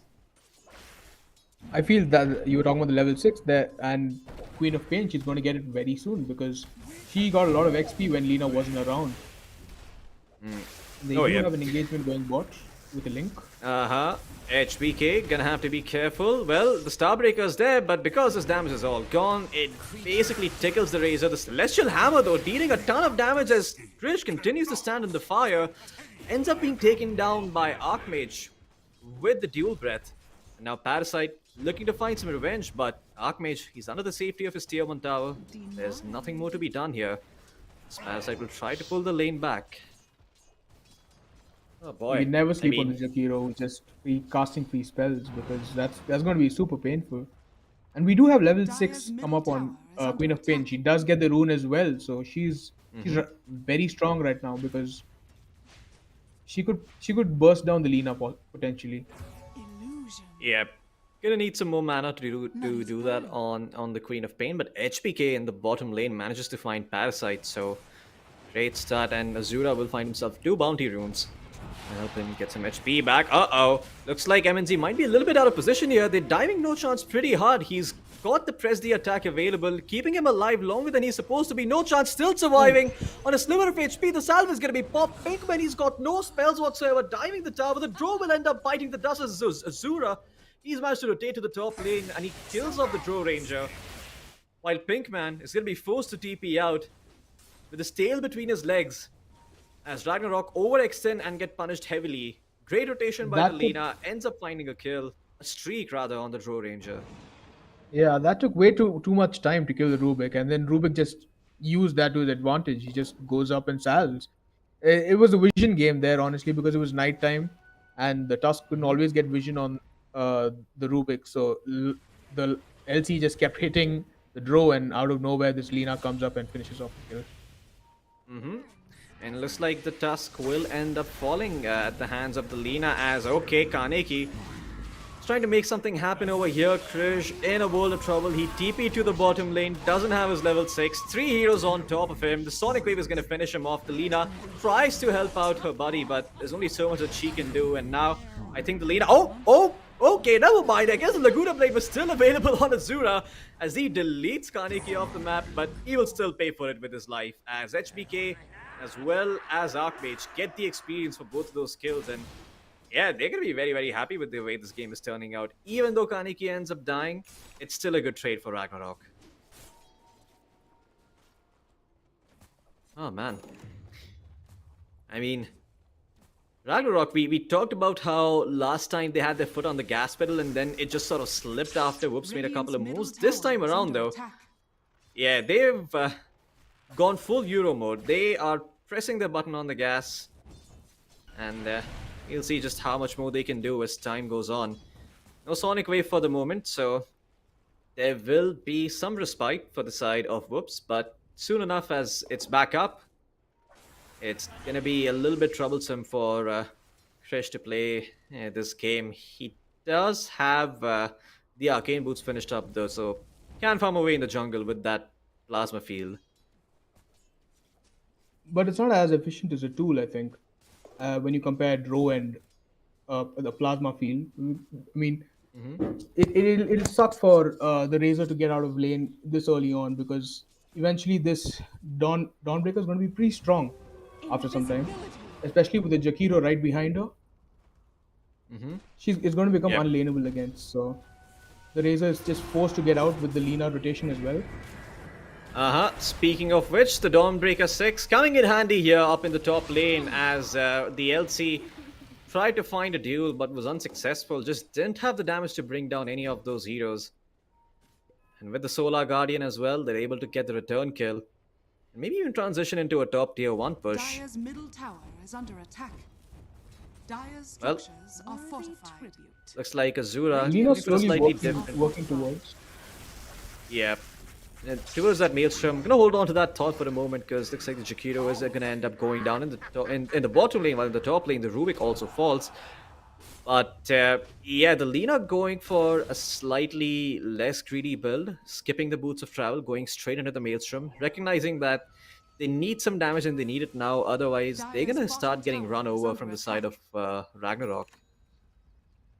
And she has picked up the Devil Damage rune, so if she sees a fight, potentially she will activate that, or at least she'll try and finish the mid tower. So that's why I feel like these guys got to defend the mid tower a bit, Ragnarok right now, because there's a siege wave as well. So they do have the DD right now. So there you go. Yeah, and well, that is the problem with giving up Blink. The Rubik is able to come in, instantly get a stun off. The follow-up is there with the LSA. Now Krish has joined the party as well. TP's in, has got the Plasma Field at the ready. Will punch the side of Ragnarok for overextending. He's got that static link off. And soon enough, this mid-tier 1 will fall as well. Azura, with a double damage rune, finds himself a triple kill. And whoops, they're gonna swing the momentum right back in their favor, as despite having 16 kills in the early game, Ragnarok do not have a net worth lead to show for it. Whoops, with the 2k net worth lead, as they're playing their game a little bit more efficiently and farming the map just a little bit better. Well, now the Draw is going to be in a little bit of trouble. Oh boy. Yep. we were I saying feel that, until but the it draw looks like gets online, it's going to be very yep, difficult for them to push, right? Because she's the only one who can push. Remember yeah. Duel there. Well, yeah, it seemed like that is the case. The Solar Guardian is gonna come through. Pinkman, is he even gonna go down? Yes, he is. A lucky proc on the moment of courage will ensure that, well, the task ends up dying. But Kaneki overextends here, walks into the waiting arms of Parasite, who's there with the overgrowth, and Azura is gonna return the favor with the tip in the early game as he tips Kaneki back. He did not expect that tree out of nowhere. He just ults and then that's it. That game over for Yep. this low health Queen of Pain. And they do Oh yeah, smoke I up. mean, They see that the draw is still somewhere around, so they think that they can kill her. oh man, MNZ, he's gonna get caught out again. He was spotted by the observer ward that the Radiant placed around the jungle. They saw the small camp being farmed, instantly popped the smoke, managed to take down the Drow Ranger, and now all of a sudden Ragnarok is slowly losing map control again. This feels all too familiar.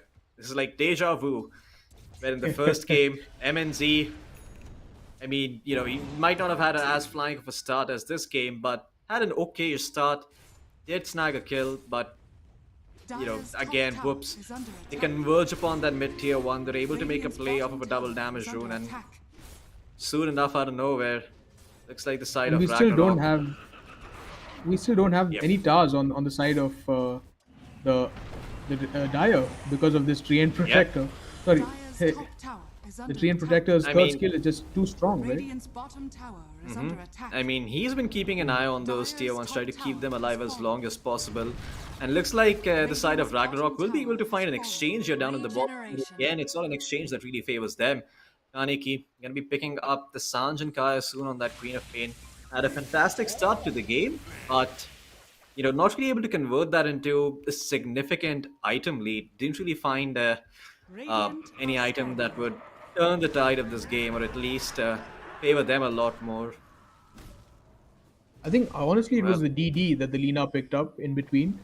That just hurt them a lot because Rubik just blinks in, catches the Queen of Pain, and then Lina just finishes off the Queen of Pain. Oh yeah.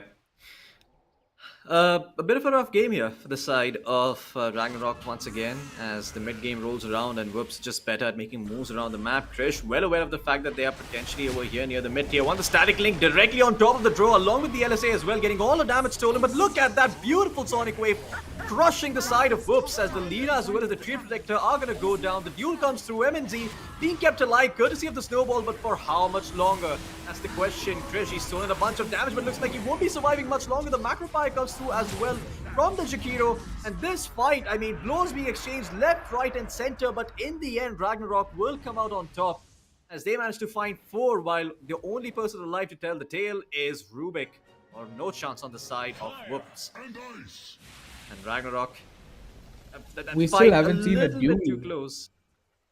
Yeah. a successful duel, so LC's feeling a bit hurt by that because now Yeah. that way of scaling isn't as good.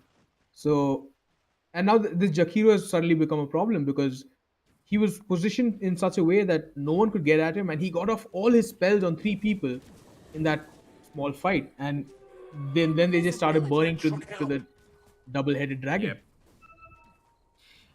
Yeah, for sure. I mean, the Jakiro just coming in from an unexpected position there and able to get a clutch ice path off to save the life of the Drow Ranger just a little bit longer so that she can get that third spell off and find that damage right as the static link ended. But Whoops, they cannot afford to take too many fights like those. It was hard enough building up a net worth lead after losing lanes out the way they did.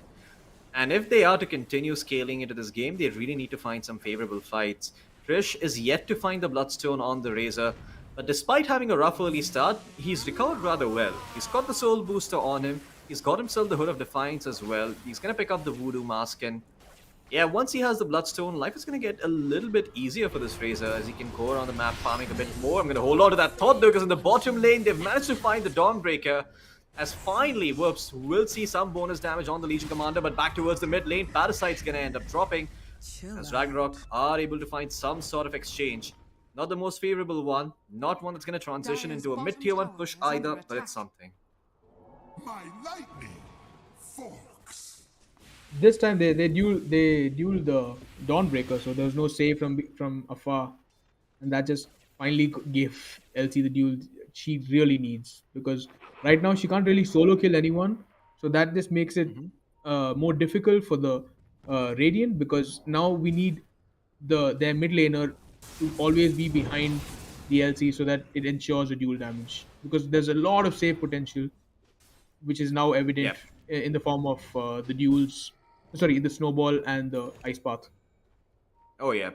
There's a snowball, there's an ice path, there's a gust. I mean, it actually Radiant's is courier has deceptively been strong killed. at countering the dual initiation coming in from the LC. You'd think that the LC has a free game given the heroes on his side. You've got some long range bursts in the Lina, you've got a plasma field as well as a static link to punish any heroes who try to save the target being dueled. But it's not been that easy for the side of Whoops to find these pickoffs, and yeah, it's been a little bit hard for them to really find much success. However, Krish, he's picked himself up the Bloodstone. He's going to be going for the Shard soon enough and the Eternal Shroud to follow. He's going to be extremely tanky and hard to kill as the game goes on.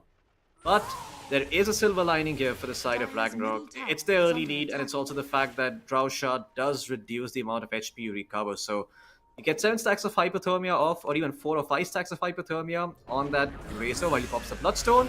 Game becomes hard for him.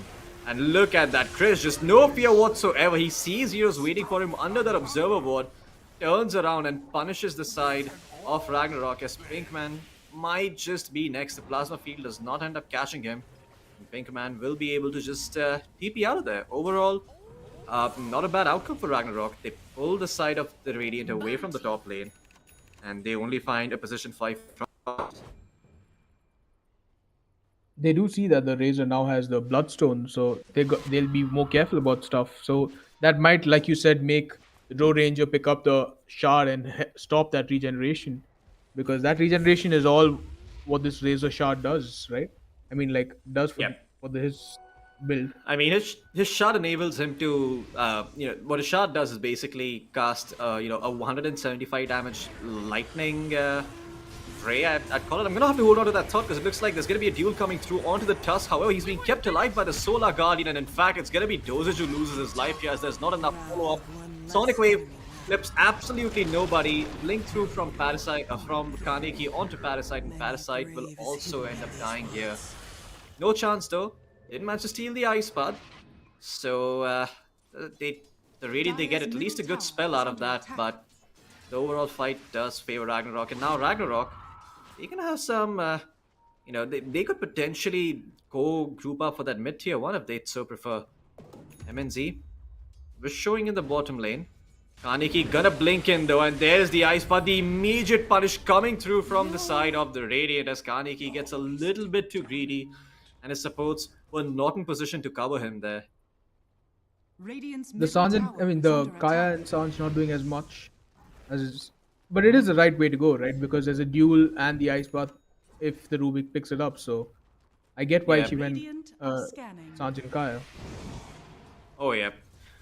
I mean, definitely a good item to have against the chain stuns as well, but yeah, he definitely cannot survive an ice path, a Rubik stun, as well as a light strike array. That's just not happening. Dire's structures are fortified. Dosage is gonna Right find now himself an Invis we rune. see with just 10 damages, feels really painful playing LC at this Dire's bottom from this Oh tower yeah. point. has fallen. I But he mean, is you doing what he don't. needs to. So Yeah, you don't even feel like a Legion commander at this point. You feel like a glorified. I mean, I don't know how to say it. Maybe a glorified foot soldier, Beastmaster. foot soldier. Yeah, a foot soldier Yeah. who occasionally, a Right. glorified melee creep who can sometimes deal damage and maybe save allies, but whose primary job is to go in and find duels. And yeah, it's a little rough for the Legion commander for sure. I mean, I think the Legion commander has sort of fallen out of favor when it comes to being that hero that goes around the map and finds kills. It used to be that hero now, but yeah, I think it's unwise to have a Legion commander that's going around and starting fights for your team, especially if it's the only hero. As Krish pops the Bloodstone, pops the Plasma Field, gets all his mana back. Well, the Razor continuing to farm away over here. Gonna be a bit of a nuisance as time goes on. As he's He is about to fully finish up that going in Eternal for that whole Shroud. spell build. So we will Oh see a yeah. lot of damage mitigation if from the Queen of, like, even if the Queen of Pain gets the spells off. Mm-hmm. Kaneki as well. Looks like he spotted out Parasite. He did see him. Is there a dust available though? That's the question.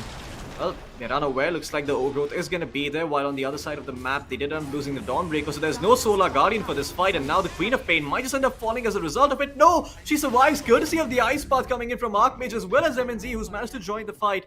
However, they're not going to be able to get enough return kills in time, as now Krish, he is hunting, he is looking for those backline heroes. He has his eyes set on the Drow Ranger, who will end up falling. Azura pops the BKB, he's going to continue chasing. That's it. Looks like the Jakiro will also bite the dust as he gives up on life, stands there like a deer in headlights and says, "Kill me." So there, again, the LC couldn't get the duel off because this time the Jakiro actually had a Yules. So the LC was up in the air, so they couldn't finish off uh, the duel, and that just let more heroes come in, which actually favored Whoops because the Lina Yep. just like showed up with her BKB and there was no killing her. So she finished off basically four of the other heroes with most of them focusing on the Drow Ranger. Yep. As soon as they saw the Drow Ranger, the Lina and the Razor just went in without any respite. Oh yeah. I mean, it seemed like Lina. I mean, it seemed like they should have won that duel, right? But then that Ice Path came through. There was the Macro Fire to follow up along with the Gust. They just didn't seem to have enough damage for the Queen of Pain, and that was the Yeah, the side of Yules Whoops was the blowing main their issue entire as well. kit. Yep. The Yules pickup that just like helps Jakiro with any kind of follow-up stun with his Ice Path makes it that much more difficult for the LC to get any kind of damage. Oh yeah. It also helps That- against the Razor, that slight Yep. run away from the. I mean, to help run away from the Razor. So they are going for the Roshan pit right now. Yeah, and it's oh boy, a little unfortunate there for Azura getting bashed up twice in a row by Roshan.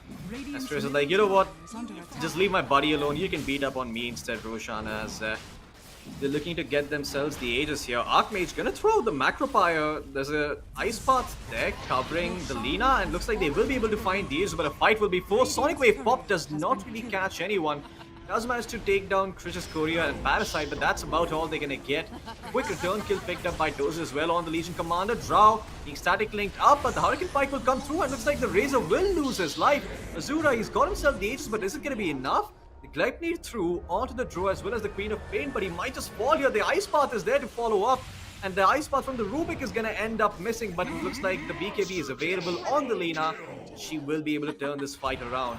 Dosage coming in at the same time as well, just providing that extra buffer, that extra body, so that his friend Lina does not get focused down. And that might just end up being the mid-tier 2 here for the side of Whoops. I mean, they did try to kill the Lina right as she respawned, but then we had LC with the dispel, so it became like, suddenly the tide changed when she popped her BKB and then she started killing everyone. The LC with the DD just right in front of Dro's face to stop her from ulting. I mean, like using her ult. So that really helped that change the game. Yeah. I mean, it seemed like it would have been a good fight for the side of Ragnarock. Unfortunately for them, it just looked like that the Sonic Wave didn't do as much. I mean, it was popped a little bit early on. Just waiting for some sort of follow-up to come through. Maybe for the Dawnbreaker to go in, or maybe the Tusk to, start the fight with some shards play or some snowball play. But that just, didn't happen. It seems like all those spells were already used. And now, Rock, desperate to make a play, desperate to get some map control back, they're going to smoke up and try to find some sort of a pick. Kaneki, I don't think pushing out they the mid lane. expected that fight. They didn't expect. They just wanted to finish off the Treant Protector and just go back. But then Lina with her Gleipnir just caught up the Tusk again, and then they had no spells. So now they do see the Treant. They know he's around there.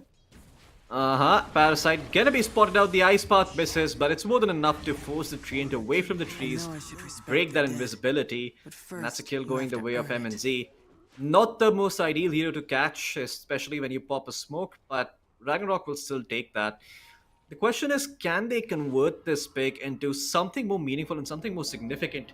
Maybe take a fight away from the Radiant base, somewhere where they're grouping up already, and try to just bring the numbers and turn the tide around. Whoops. Very good at covering the tracks in the meantime, though, so it doesn't look like that opportunity will present itself for Ragnarok. And now, Ragnarok, I with the think Druid right now will spawning. only Radiant's fight. top tower is under Sorry, attack. will only fight when the Queen of Pain will get her BKB. And until she finishes her BKB, I don't think she's going to fight. Dyer's bottom She's just tower is Yeah. farming under up, attack. trying to finish that up, Radiant's and top that's tower the is only under time we're going to attack. see a fight. Dyer's Because structures Rubik, he are still has fortified. this ice path, which has been so good for his team.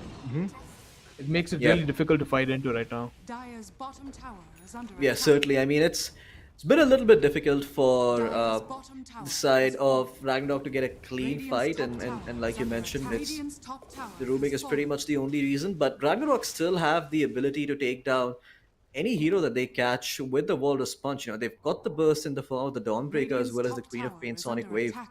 So, yeah, I mean, I'm a little surprised that they aren't being a bit more aggressive on the map. Like you said, might just be waiting for the BKB, but the courier, uh-oh, it might just end up walking through the Legion Commander. It might be the loss of the BKB. Scan coming through, Parasite's there to break the smoke up ahead. Pinkman pops the dust, and it's going to be a 3-man overgrowth straight onto the Draw Ranger, Queen of Pain, as well as the Tusk. The Tusk is going to get bursted right away as he ends up falling. BKB popped in the Legion Commander, looking to find some sort of duel, but the Manta Illusion's cancelling the Blink Dagger. He's not going to be able to find any sort of duel so far. The Lina is going to end up dropping, but MNZ, he had to pop the Hurricane Fight to get here. Oh my god, look at that Yule Scepter. Big miscoordination here from the side of Ragnarok. As Kaneki, he did lose his courier in the jungle. The BKB recipe was on it. And as a result, seems like Whoops are going to find a more favorable fight. They do end up losing the Lina. But Ivan, they end up losing... I mean, the side of Ragnarok end up losing the Dawnbreaker as well as the Drow Ranger. Because that was a brilliant, what do you say, Dyer's three-man top route, tower like you is under said. attack. The ult from Tree and Protector, that just set up everything for the Lina. And sure, they managed to kill the Lina, but then they spent so much trying to finish her off, and that just allowed Krish and Dosage to just go in, finish off, Dyer's clean up top what tower Lina is under started. attack. Yeah. I mean, it was a little bit hard. Uh-oh. Tusk also gonna get caught over here, courtesy of the root from the shard that the Train Protector gets, and looks like that's gonna be another kill going the way of Whoops. A little cherry on top Dyer's top tower is after under all the attack. picks they found in the previous fight as well. Not gonna change the outcome in terms of map control though. They'll still only be able to get that tier 2 and hope and pray that Roshan spawns in time so that they're able to get it before Ragnarok can group up. Or before the courier can respawn and get Queen of Pain that BKB. Now again, Ragnarok do feel a little choked in their base, so they're trying to find farm anywhere they can. The Dawn trying to push out the lanes because she knows she can always get back with either a TP or the ult. So they just have to wait high ground. I mean, Dro is pretty strong high ground, so that's their only hope right now. Hope Yep. that they make a mistake, because the draft that Ragnarok have is more of a what do you say, anti-initiation, right? If you see the Yeah. Tusk or the Dawnbreaker or the Jakiro, it's not like they want to go in first. None of these heroes, Yep. except the Tusk maybe, would want to go in. So I think that's what they lack right now, and that's why they're playing from behind. A painless price. Oh yeah, and it's certainly going to be a little bit difficult for the side of Whoops to push onto this high ground without the Aegis. So they're just going to take their sweet time and wait for Roshan to come, because it's not like they have managed to find any significant pick off. Even though they did prevent the BKB from coming in, it's not enough of an advantage to justify throwing the lead here. Dosage has to be a little bit careful. He's jungling away in the dire jungle with relative safety, but the ward has spotted him. The Walrus Punch is going to beat the Solar Guardian, initiating straight onto the LC, who's got the BKB, will end up dueling the Dawnbreaker, but are they going to find the kill? Yes, they are. There's the trade overgrowth there to follow up as well. MNZ in the meantime has also ended up dropping courtesy of the Razor, and well, the Ice Path, it's going to delay the inevitable, but eventually Ragnarok do end up dropping as they find absolutely nothing on the back of that smoke. The side of Whoops, were ready there for that fight. So I feel in that game, in that fight, the Dawnbreaker used the ult too fast. She just Ah, immediately boy. goes ulti. Yeah. That was a Oh, boss right boy. there. Yeah, look at those tips coming through. Kaneki being tipped here by the entirety And of the both Rubik sides. managed. Tower has fallen.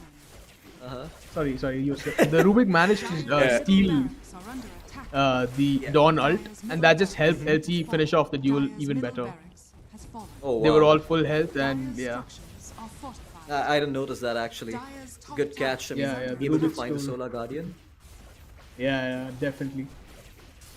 That helped them, and then sure the Jakiro got a 3-man stun, but then Dire's top tower has his fallen. cores were dead. Yeah. Dire's top barracks has Well, fallen. it seems like Dire's top barracks the side of Ragnarok are gonna have their base, well, not wiped entirely, but they will certainly lose 2 sets of racks. Uh-oh, Rubik also ends up going down over here. Suddenly, whoops, reduced to a 3-man, but a great LSA to turn that fight around. They're gonna be able to find themselves a task, pick up the Dawnbreaker as well as Krish goes forward, makes space with the Bloodstone on him. He's gonna pop the Lotus Orb, pop that Bloodstone as well, and he should be getting his HP back shortly. And well, Linkman is gonna go in. They're gonna try to burst the Razor down. Look at that lifesteal coming through, but the Hypothermia is there to mitigate the amount of HP he gets back. And whoops. Well, they will end up losing Krish in the end, although it cost them a buyback or two. Doze is just walking up to the Legion command. I mean, walking up to the Dawnbreaker trying to find a duel, but he just does not have it yet. He's waiting for a Zero to pop a spell. LSA gonna miss. Well, the Dragon Slave did hit on multiple heroes, and Azura has popped the BKB. He's actually going to be able to turn it around to an extent, but the Starbreaker is going to be there from HBK, and a scattered team wipe of sorts coming out for the side of Ragnarok as they manage to find themselves 5 kills. But question is, can they find Roshan? They need to run to the pit right now and get themselves the Aegis, but no one from Ragnarok is aware that Roshan could have respawned. And MNZ, well, he's got his hands full at the moment trying to push out the creeps in the base as Parasite will have a look inside the Rosh pit. Turns out that there's nobody in there just yet. Although Rosh is up, I mean, now once the he Whoops sees are aware.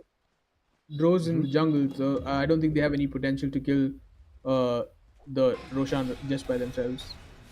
Because Yeah. the Dawnbreaker, she's strong, sure, but then she still needs one more hero behind. Radiant structures are Right now, she's just fortified. being manhandled by the 2 supports. Uh-huh, I say that. HBK. Starbreaker was there. And looks like he's going to be able to find no chance as well. Just whacking away at his head. No chance. He's got the 4 stuff. He's going to be able to get away for the time being. But look at Krish. My goodness. Speeding away on that Razor. With that Boots of Travel as well as that Storm Surge. Oh boy, he's permanently hasted, I mean, with this build.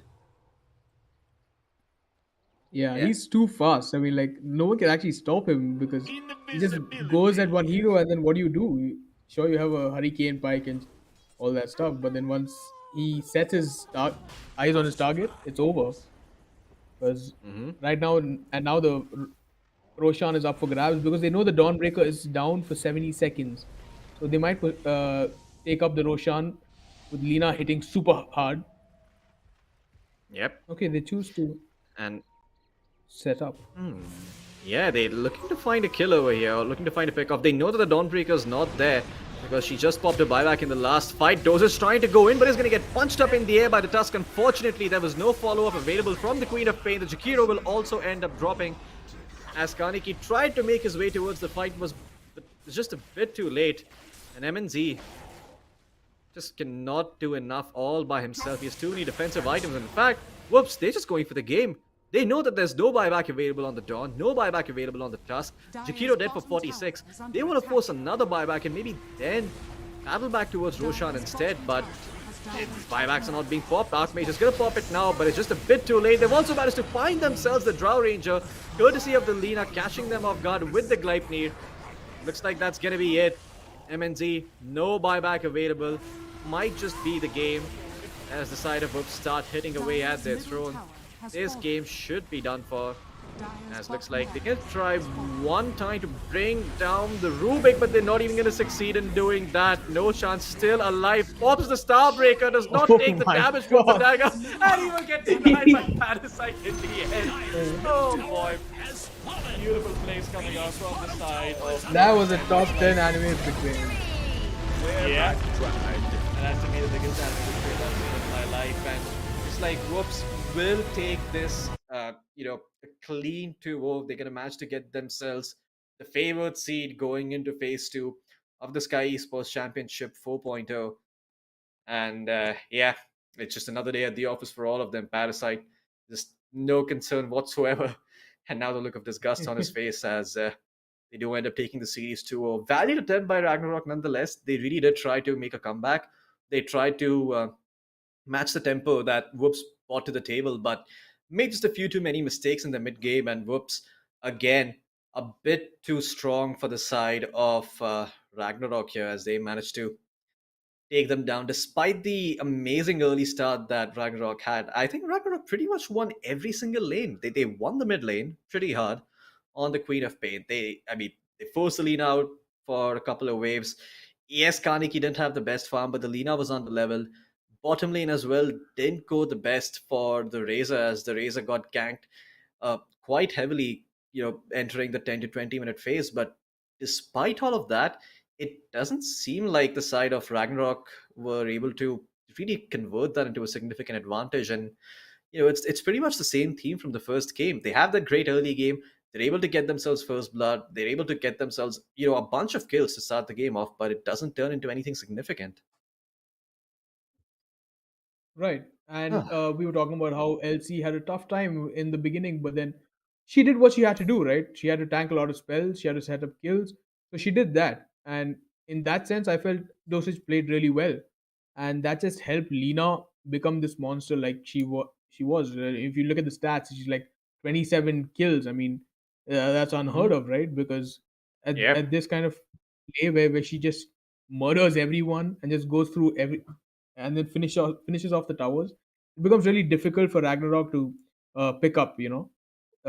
Their item timings were delayed, say, uh, Hmm. because they had to prioritize defensive items. I feel Yep. because of the draft, the way the draft is, they had to prioritize defensive items, and that didn't really help them use that advantage.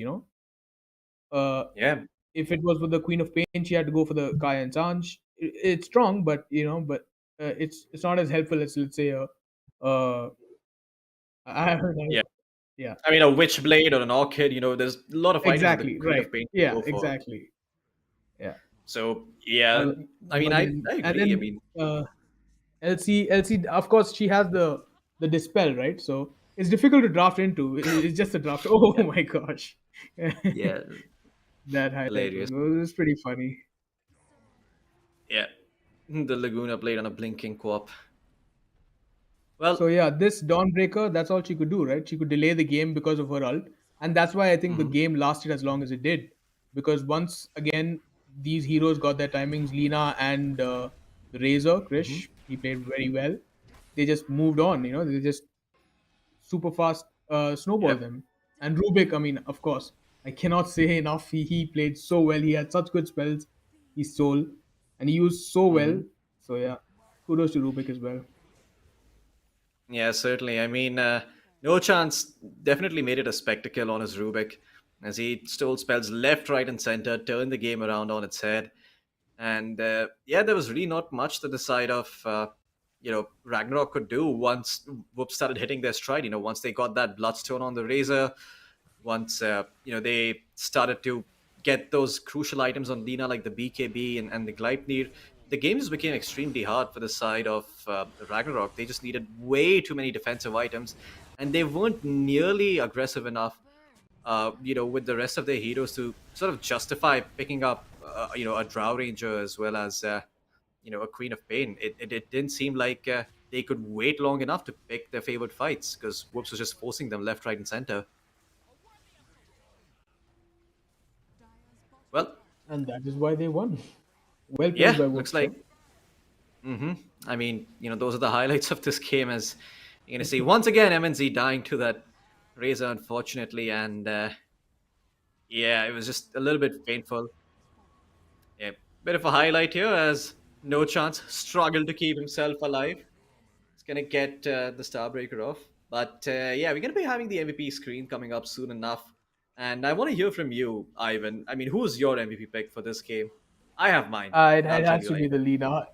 It has to be the All Lena for right. me because uh, Mm-hmm. she did so much. I mean, in spite of having such a bad game, I mean, like not such a bad, but yeah, she had to keep going back to base and come back because she's against a co-op.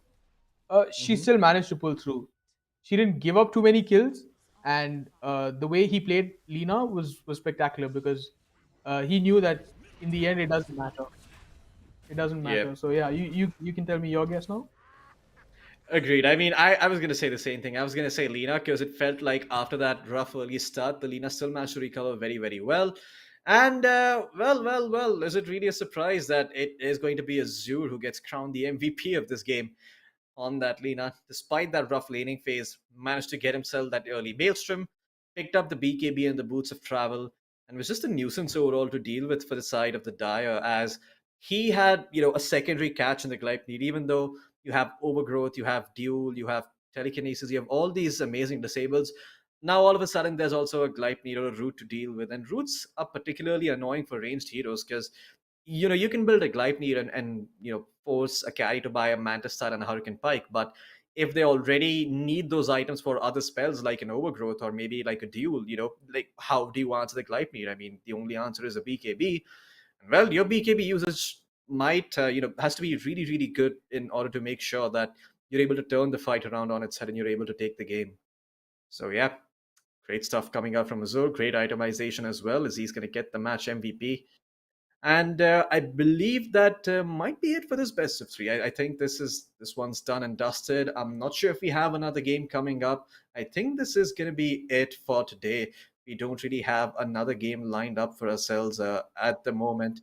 So I just want to thank everyone for tuning in, and once again, big shout out to Sky Esports for making Dota 2 happen again in this region after such a long time. It's such a big prize pool.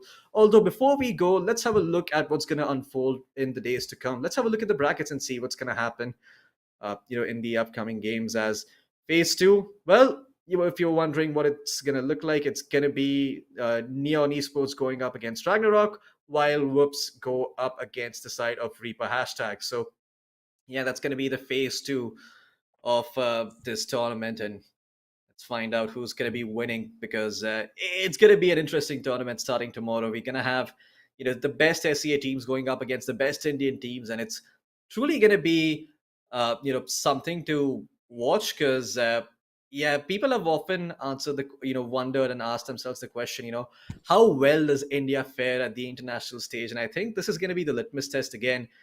We sort of had that answer for a while back in 2017, 2018, when Beyond Infinity almost made it to a major.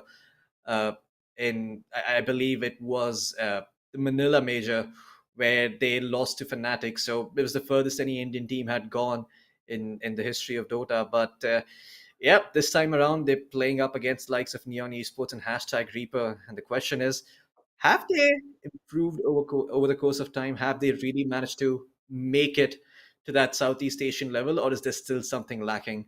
But if you want to find the answer to that question, you're gonna have to wait until tomorrow, 1 o'clock IST, for the next match to come through, because that's gonna be it for the day. That's it from me and Ivan as well. Ivan, any closing words you have before we bid adieu? We all enjoyed some good Dota today. We saw some amazing plays. We saw what supports can do. We saw winning lanes is not always the answer. So yeah, Hmm. you just gotta grit it out sometimes, and that's just Oh Dota yeah. for you. So yeah, GG, have Hmm. fun. Yep. Good luck ahead to all Well, the players. absolutely. Good luck to each and every single player in this tournament. Good luck to Reaper hashtag, to Whoops, to Ragnarok, as well as Neon Esports, as they're going to be needing all of it going into the main stage as we now start to see the true hands of these teams. So far, they've been playing a game of poker. Maybe they kept a few cards hidden, but now we get to see what they've really prepared. And well, if you don't want to miss out on that, I suggest you click subscribe on YouTube and follow if you're on Twitch, as that's going to be it from our side today. Make sure to tune in tomorrow at 1 o'clock IST for the next phase of this tournament. Until then, It's me and Ivan signing off. Thank you for tuning in.